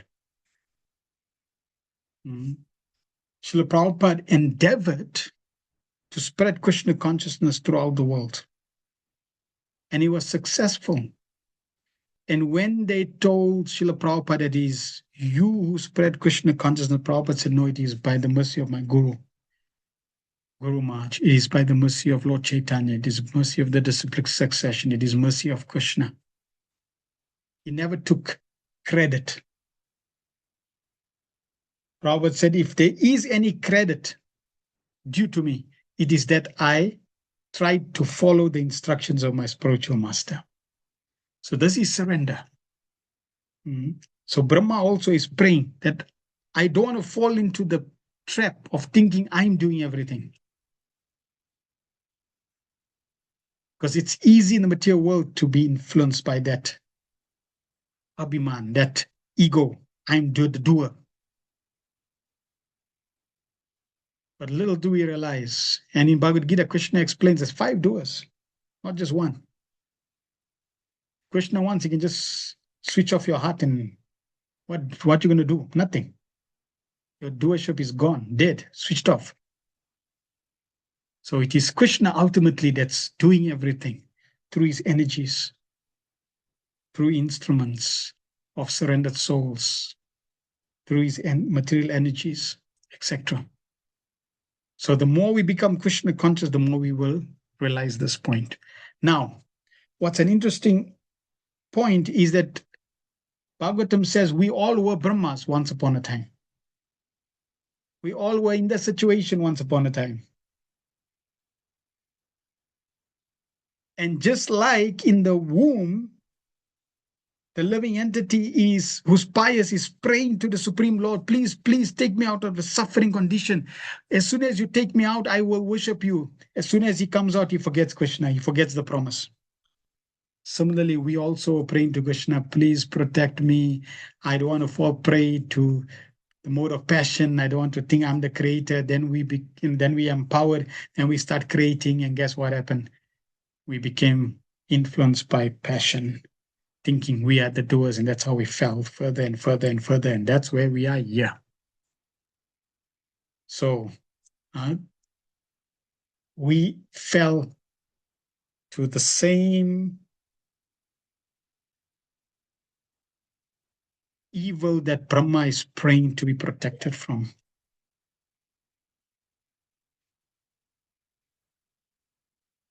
(34) 24. Nabi ridat iha sato mambasi yasya pumsao vignana sakti rahamasam ananta shakte rupam vichitram idamasya vivrivato me ma ririshit shishta nigamasya kiram visharga. The Lord's potencies are innumerable as he lies down on the water of the devastation. Now, lie down in the water of devastation. I am born as the total universal energy from the navel lake in which the lotus sprouts. I am now engaged in manifesting his diverse energies in the form of the cosmic manifestation. I therefore pray that in the course of my material activities, I may not be deviated from the vibration of the Vedic hymns. Every person engaged in transcendent loving service of the Lord in the material world is prone to so many material activities. And if one is not strong enough to protect himself against the onslaught of material affection, he may be diverted from the spiritual energy. In material creation, Brahma has to create all kinds of living entities with bodies suitable to their material conditions. Brahma wanted to be protected by the Lord because he has to contact many, many vicious living entities. An ordinary Brahmana may fall from the Brahma Tejas or power of Brahmanical excellence due to his association with many fallen conditioned souls. Brahma is the supermost Brahmana. He is afraid of such a fall down, and therefore he prays to the Lord for protection. This is a warning for one and all in spiritual advancement of life. Unless one is sufficiently protected by the Lord, he may fall down from his spiritual position. Therefore, one has to pray constantly to the Lord for protection and blessings to carry out one's duty. I'll read that again. This is a warning for one and all in the spiritual advancement of life. Unless one is sufficiently protected by the Lord, he may fall down from his spiritual position. Therefore, one has to pray constantly to the Lord for protection and the blessings to carry out one's duty. Lord Chaitanya also entrusted his missionary work to his devotees and assured them of his protection against the onslaughts of material affection. The path of spiritual life is stated in the Vedas to be like an edge of a sharpened razor. A little inattentiveness may at once create havoc and bloodshed, but one who is a complete surrendered soul, always seeking protection from the Lord in the discharge of his entrusted duties, has no fear of falling into material contamination.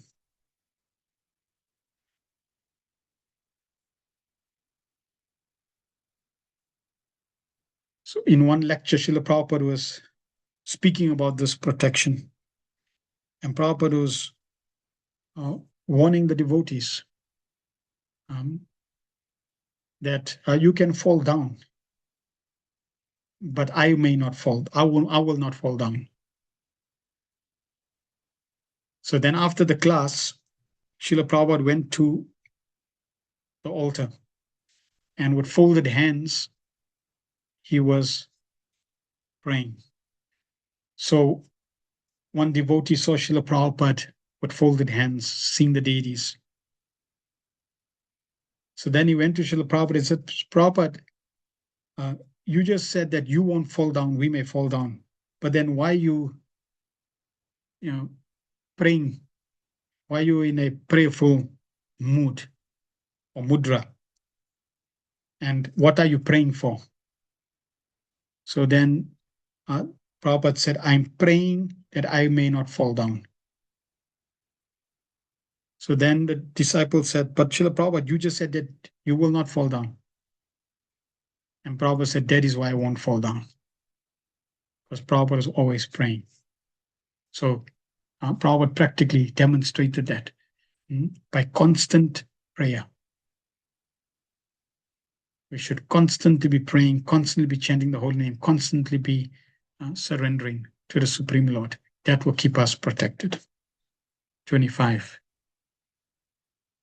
So sav abhadra, so sav adabra, karuno bhagavan vriddha, prema smitena, nayanam buruham, vichrimbayan ban, utaya vishva, vijayaya chano vishadam, madhvya girapanat panayatat purusha purana. The Lord who is supreme and is the oldest of all is unlimitedly merciful. I wish that he may smilingly bestow his benediction upon me by opening his lotus eyes.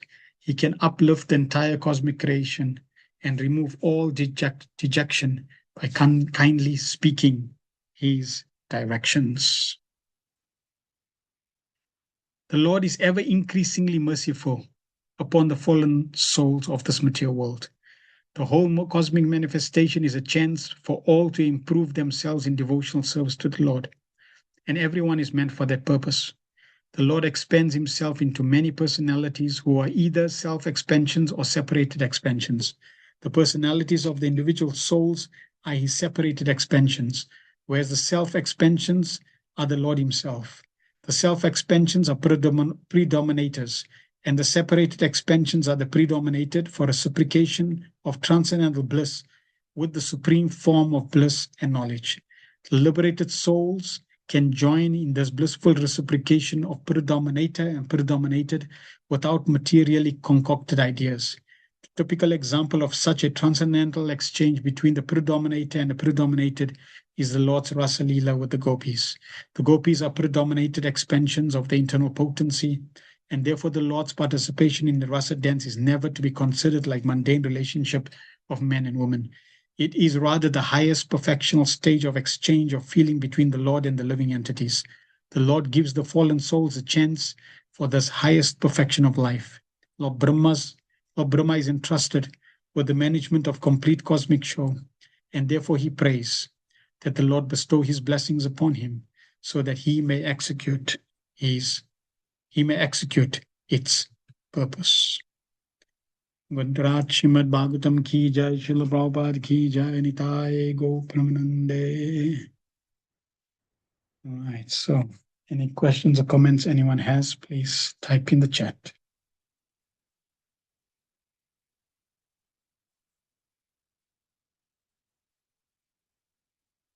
Bafana Prabhu says, most philosophers are dealing well with what one can say, commenting on the actual creation and jiva relations.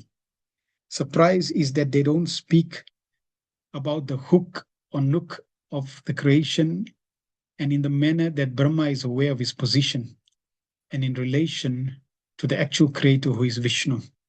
Yeah, because they are in ignorance. And when you're in ignorance, there is absolutely no truth that can come out from your words. Mm-hmm. And if one is not connected to that truth, you cannot speculate about the truth. Brahma Samhita says, or actually Sri Ishopanishad says, that you can speculate at the speed of the mind for an infinite number of years, and you will not be an inch closer to the truth.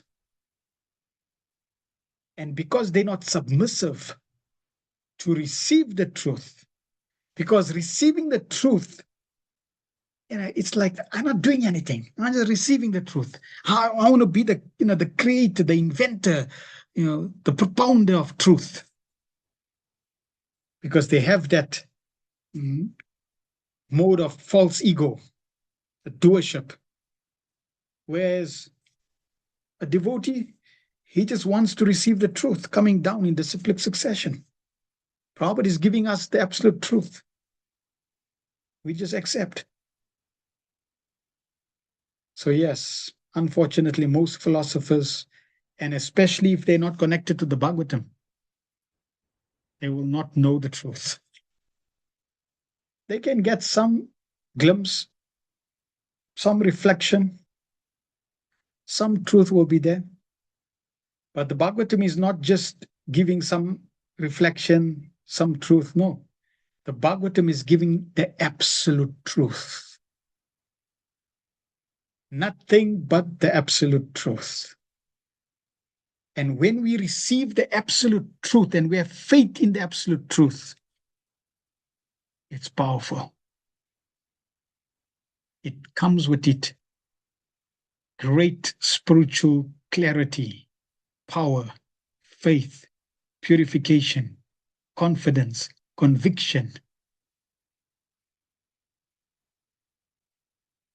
But to talk about happiness, satisfaction, fulfillment, all through the Bhagavatam. Nalini Kanta, remember what he says. Thank you for the wonderful class, but it's so nice to hear Lord Brahma's offering obeisances and beautiful prayers in these verses to the Lord, and then surrendering so humbly, requesting mercy, protection, empowerment, especially knowing Krishna is the doer. Srila Prabhupada also surrendered so beautiful to Krishna, always giving credit to his Guru Maharaj. We have such beautiful examples who teach us by example how to constantly offer obeisance, surrender to Krishna, and constantly praying not to fall down. Yes. We should always, and these episodes in the Bhagavatam are wonderful for us to reflect and remember. Whenever we are in a situation, we falling prey, we're having difficulty, we can reflect on Brahma's prayers. And that way, as soon as we reflect to Brahma's prayers, we are now connected to Brahma and Krishna, the Bhagavatam. And that gives us the protection, the shield, to ground ourselves back to reality, back to sanity, back to purity. Rasaraj Prabhu says, Lord Brahma knew that Lord Krishna is the Supreme Person of Godhead, and he is inconceivable. In Krishna book, why did he trick Krishna by stealing the cows and the gopas? Yes. So, Rasaraj Prabhu, I can ask you the same question. Arjuna is Krishna's eternal friend and associate. In every lila where Krishna goes in the universe, Arjuna goes because Arjuna is his eternal confidant, friend, and devotee. Why did he not want to fight?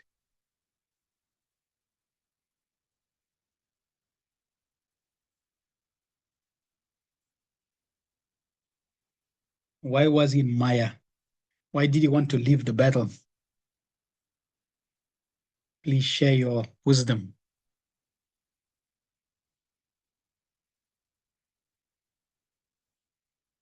We can ask you to unmute if you want to unmute.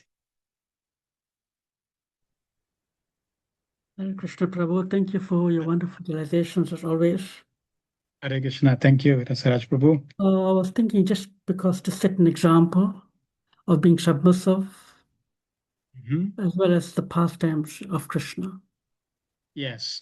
And remember, in the first chapter, it says, like in text 21, if I recollect properly, Arjuna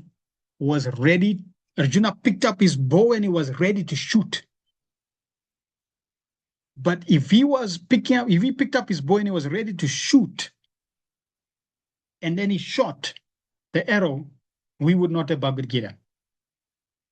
So the verse says Arjuna is ready to shoot his arrows, and then the next verse says he was bewildered. He put his, he didn't want to fight. Hold on. How come you're ready to fight and shoot, and then all of a sudden you're like despondent? Because he was ready to shoot his arrows, but Krishna said, wait, wrong script. Wrong script. You can't fight. Hey, pause. And immediately Krishna overpowered him and put him in ignorance. Put him in Yogamaya, illusion. And therefore, next verse, he becomes despondent. He sees, oh, my family members, I don't want to fight. And Krishna is smiling. Yes, that's right. That's the script that I want you to play. And then he goes through the whole motion of Bhagavad Gita, and then he comes out of his illusion. So exactly the same way, Brahma, he's following Krishna's scripts so that we can learn from those episodes. Yeah. Lord Brahma is pure devotee of the Lord. So he doesn't necessarily fall prey. Okay, so that's one answer. Second answer, or another answer is that generally in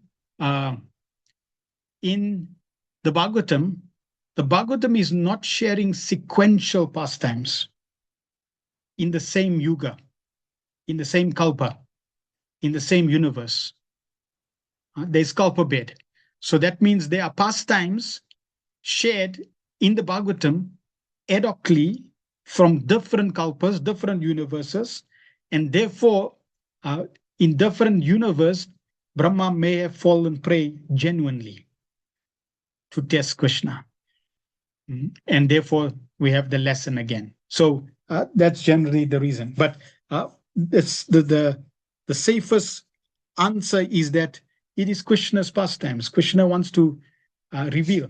Okay, now let's consider why would it be Krishna's pastime? Very simple. Krishna wanted to get married to all the gopis. So because Brahma stole the cows and the cowherd boys, that allowed Krishna to be able to get married and be with all the associates for one full year. Even Balaram didn't pick up what was going on. Only after the 1 year.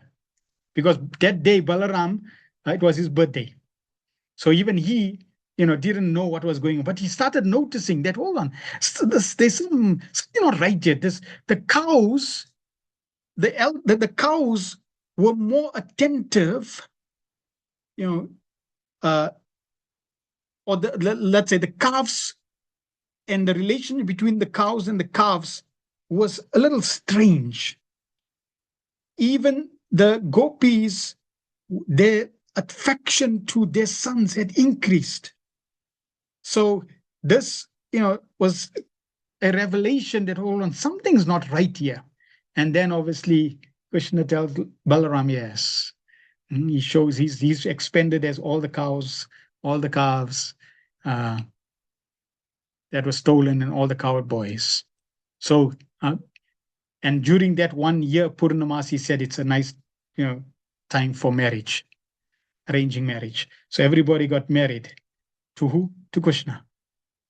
So in this way, there's these pastimes arranged by Krishna for teaching us different lessons to facilitate his pastimes. And in this way, he is also enjoying in relationship with his devotees. So I hope that answered that question. Mother Lesser, Hare Krishna, thank you for the glorious Krishna Katha. Why does Brahma, whilst praying, almost start speaking about the Supreme Lord in the third person from using the word you to him from verse 22?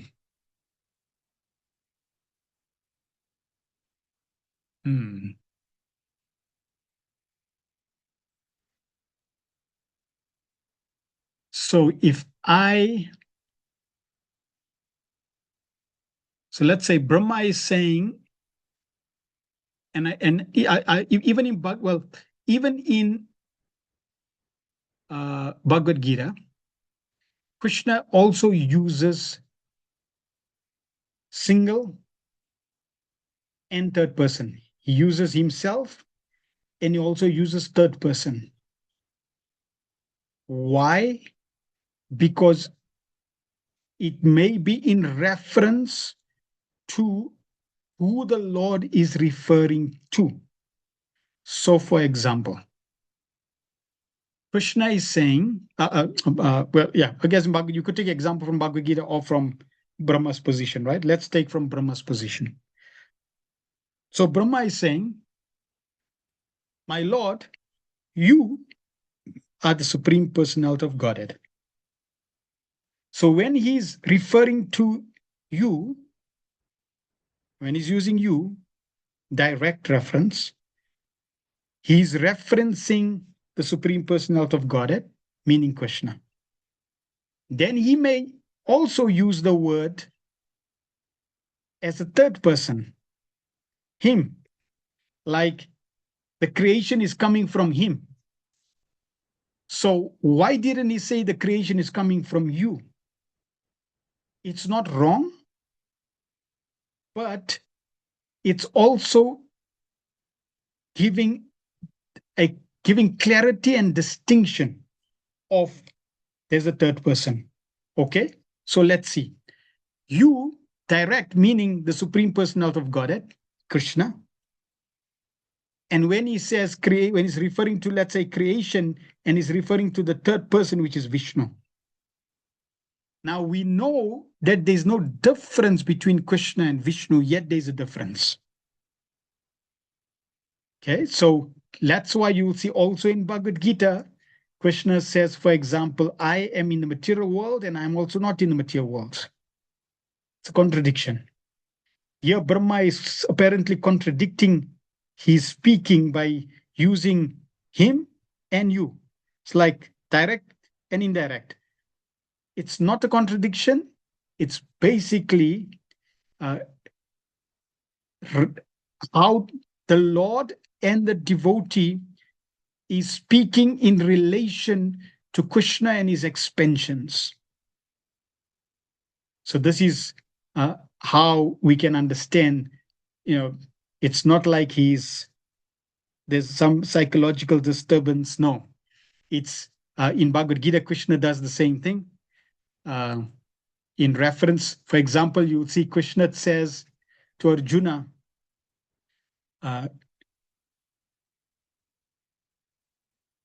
in, like, for example, the 6th chapter, Krishna would sometimes say the yogi is meditating on the super soul.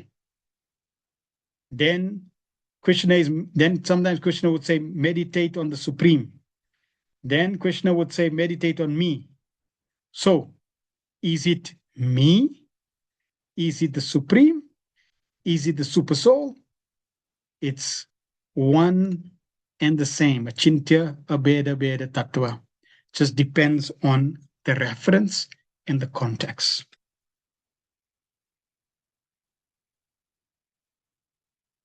Right. Arjuna was temporarily put under Maya so that the conditioned living entities can relate and get ready to hear the Bhagavad Gita. Yes. Lord Brahma has learned his lessons by stealing the cows, and he knows Lord Krishna as Supreme Personality of Godhead. In fact, after Lord Brahma performed that pastime of stealing the cows, he learned his lesson, and he decided to beg forgiveness from Krishna. So he came down and he went to a secluded place. And Krishna, knowing that he was at a secluded place, also went to go see him while he was taking his lunch. So Krishna was standing there. There's this picture of Krishna standing. His one hand is holding the branch, and the other hand's got some prasad. And Lord Brahma is offering prayers. The acharyas, they say that Krishna is standing there, with a prasad in his hand, and he's thinking, like, are you finished? You done? Like, you can go now. And Brahma is offering prayers and waiting for the Lord to respond. And the Lord is not interested. The Lord wants to go play with his cowboys. He's having lunchtime. So the Lord is, he's like, okay, you done? You finished? Okay, now you can go. The Lord did not, or Brahma felt that the Lord did not forgive him. So when Brahma went back to his abode, he felt very bad. Then he decided, I need to go atone. So he started performing severe austerities for many, many, many years. And the Lord was pleased with his austerities and appeared to him. And he fell at the feet of the Lord and crying and begging forgiveness. That due to my position, I was proud. Please forgive me. And the Lord, being very kind and very happy,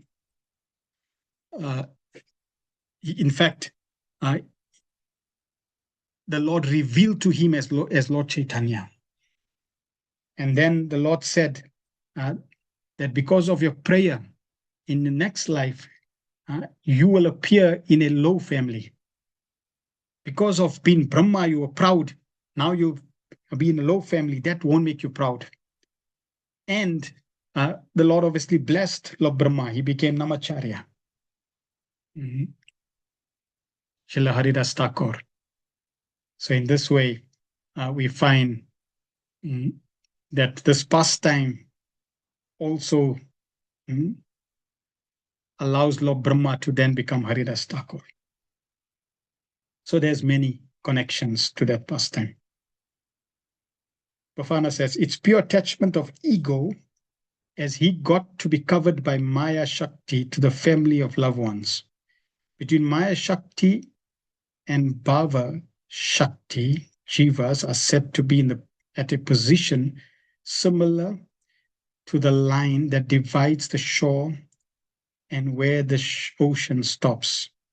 Can I say, as is with us, the line is so thin not to act in material conception as opposed to being spiritually inclined in our actions. Only in the state of uncovering of Maya energy does one move forward to the spiritual side. So Arjuna was bewildered by external energy, but how he comes back to his senses is the subject for qualified one to uncover.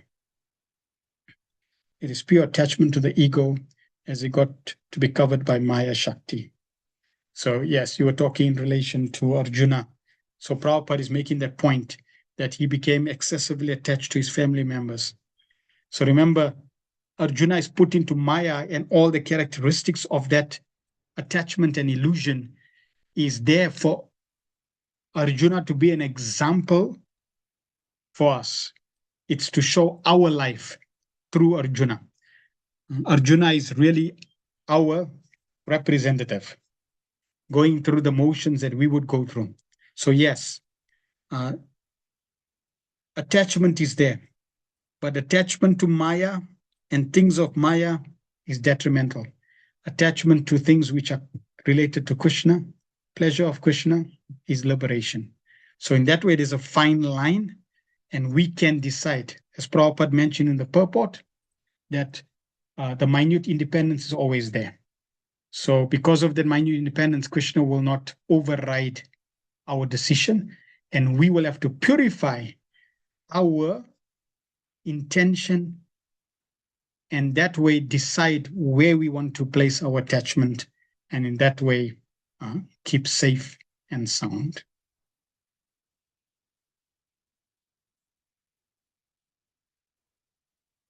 Ivan says he's acknowledging the status quo as the Lord being the supreme.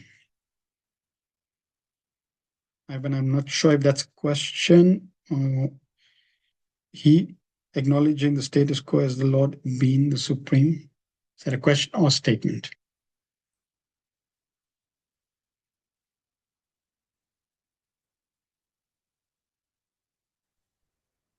Hare Krishna, Prabhu, can you hear me? Yes, I can hear you. Yeah, sorry, it was a disjoint response when we were talking about you and the E. And my Yes. view is that when Brahma is saying you, he's Mhm. making a statement like, you are great. If I say, okay, you are great, then I'm waiting for a response. When you say he is great, he's got that acknowledgement and that the status quo as the Lord being supreme. That's how I took you and E to mean. So that's also true. Yes, because remember, here Srila Sukadev Goswami, right, is also narrating the dialogue and sharing the dialogue and even sharing the thoughts of Brahma and the Supreme Lord. So yes, they're referring to the same person, and it can be the same person as you mentioned, that the Lord is responding and how Brahma is seeing it, as well as, like in Bhagavad Gita, as I mentioned, that it can be in the same dialogue, depending on the role, depending on at that point in time, according to the discussion and context, who Brahma is referring to, because Vishnu, you could, like, for example, there will be, as Prabhupada mentioned, right? Vishnu is the source of the material creation, but not necessarily the supreme personality of Godhead. Krishna is the supreme person of Godhead. At the same time, there may be statements that Vishnu is the supreme personality of Godhead, because Krishna and Vishnu are non-different. So in that way, you could refer to Vishnu as in the context, or you could refer to Krishna in the context. It could be both. It could be disjoint or separate. So depending on how Brahma is also revealing himself and speaking in terms of the context. Because remember, like here in the Bhagavatam, Brahma is meeting the Supreme Lord, and it doesn't directly say that Vishnu appeared to him. Although, in terms of the scenario, it's that he was born on the lotus, meditating on the Lord, and Lord Vishnu appears to him, because Lord Vishnu is the supreme. Whereas in Brahma Samhita, we get a little more detail, where Brahma is actually seeing Govindam Adipurusham Tamaham Bhajami. And then in Brahma Samhita, when he's saying Govindam Adipurusham Tamaham Bhajami, there he's making it also very clear that there's Govinda, then there's Vishnu, so there's Haridam, there's Mahesh, like there's Mahesh Dham, there's Haridam, and then there's Goloka Vrindavan. There are different gradations of the Supreme. Ultimately, Krishna's to Bhagavan Swayam. So even in Brahma Samhita, he's referring directly to Krishna, and then when he's referring to Vishnu, he'll refer as second person. So yeah, so in that, and that's why, like how Lesh picked up, in terms of, first like direct person, second indirect person, second person, third person. In the Vedas, when people are reading and studying the Vedas and they encounter this, they become confused if they do not know the bigger picture, or they don't know the totality of the Vedas, right? It's like there are statements in the Bhagavatam where the living entity is also supreme. So now Vishnu is supreme, Krishna is supreme, the living entity is supreme. So everything is supreme. Everyone is supreme. They come to that conclusion. And that's why when people read the Vedas in isolation, they get confused. Who are the Vedas referring to? because they seem to be like contradiction in terms of the dialogue or in terms of who they're referencing. But there's no contradiction. As Prabhupada says, it's in context to a specific verse or in specific context according to what the topic is about. That way it becomes clear, the clarity is gained. Same thing in Bhagavad Gita. Krishna contradicts himself, or he's talking about to third person, he's talking about himself. He's also saying, Arjuna, you should meditate on the super soul. Then Krishna says, I am the super soul. I am seated in your heart. Then sometimes Krishna will say, the super soul is seated in your heart. Okay, so is the super soul seated in the heart? Is Krishna seated in the heart? Who's seated in the heart now? Because why can't he just say I always? He's then using a third person context. Because why? They are yogis, and the yogis, first, the super soul is in everyone's heart. Not necessarily Krishna. Even though the super soul is an expansion of the expansion of the expansion of the expansion 7 times of Krishna, but not Krishna. Whereas somebody who's now becoming a devotee, now Krishna is becoming situated as the super soul. So, yes, that way we don't get confused. We know from our perspective, we accept, yes, it's the same person. It is Krishna, the Supreme Personality of Godhead. Oh, one more point. We know that Krishna, or rather, let's use it this way. The Supreme Personality of Godhead, the absolute truth, when he is at home, he is Krishna. When the Supreme Absolute Truth is gone to work as the maintainer of the creation, he is Vishnu. When the Supreme Absolute Truth has to do the function of destruction, he is Shiva. And sometimes when there is no living entity to perform this function of creation, the Supreme Personality of Godhead can also become Brahma for creation. So that is how we can also see in terms of the context. All right. Thank you very much for everyone's questions and association. We will continue next week with Brahma's begging for mercy, blessings, and we're going to then hear Krishna's response. Kvantaraj Srimad Bhagavatam ki jai, Srila Prabhupada ki jai, Nitai Go Pramanande Hari Hari Bo.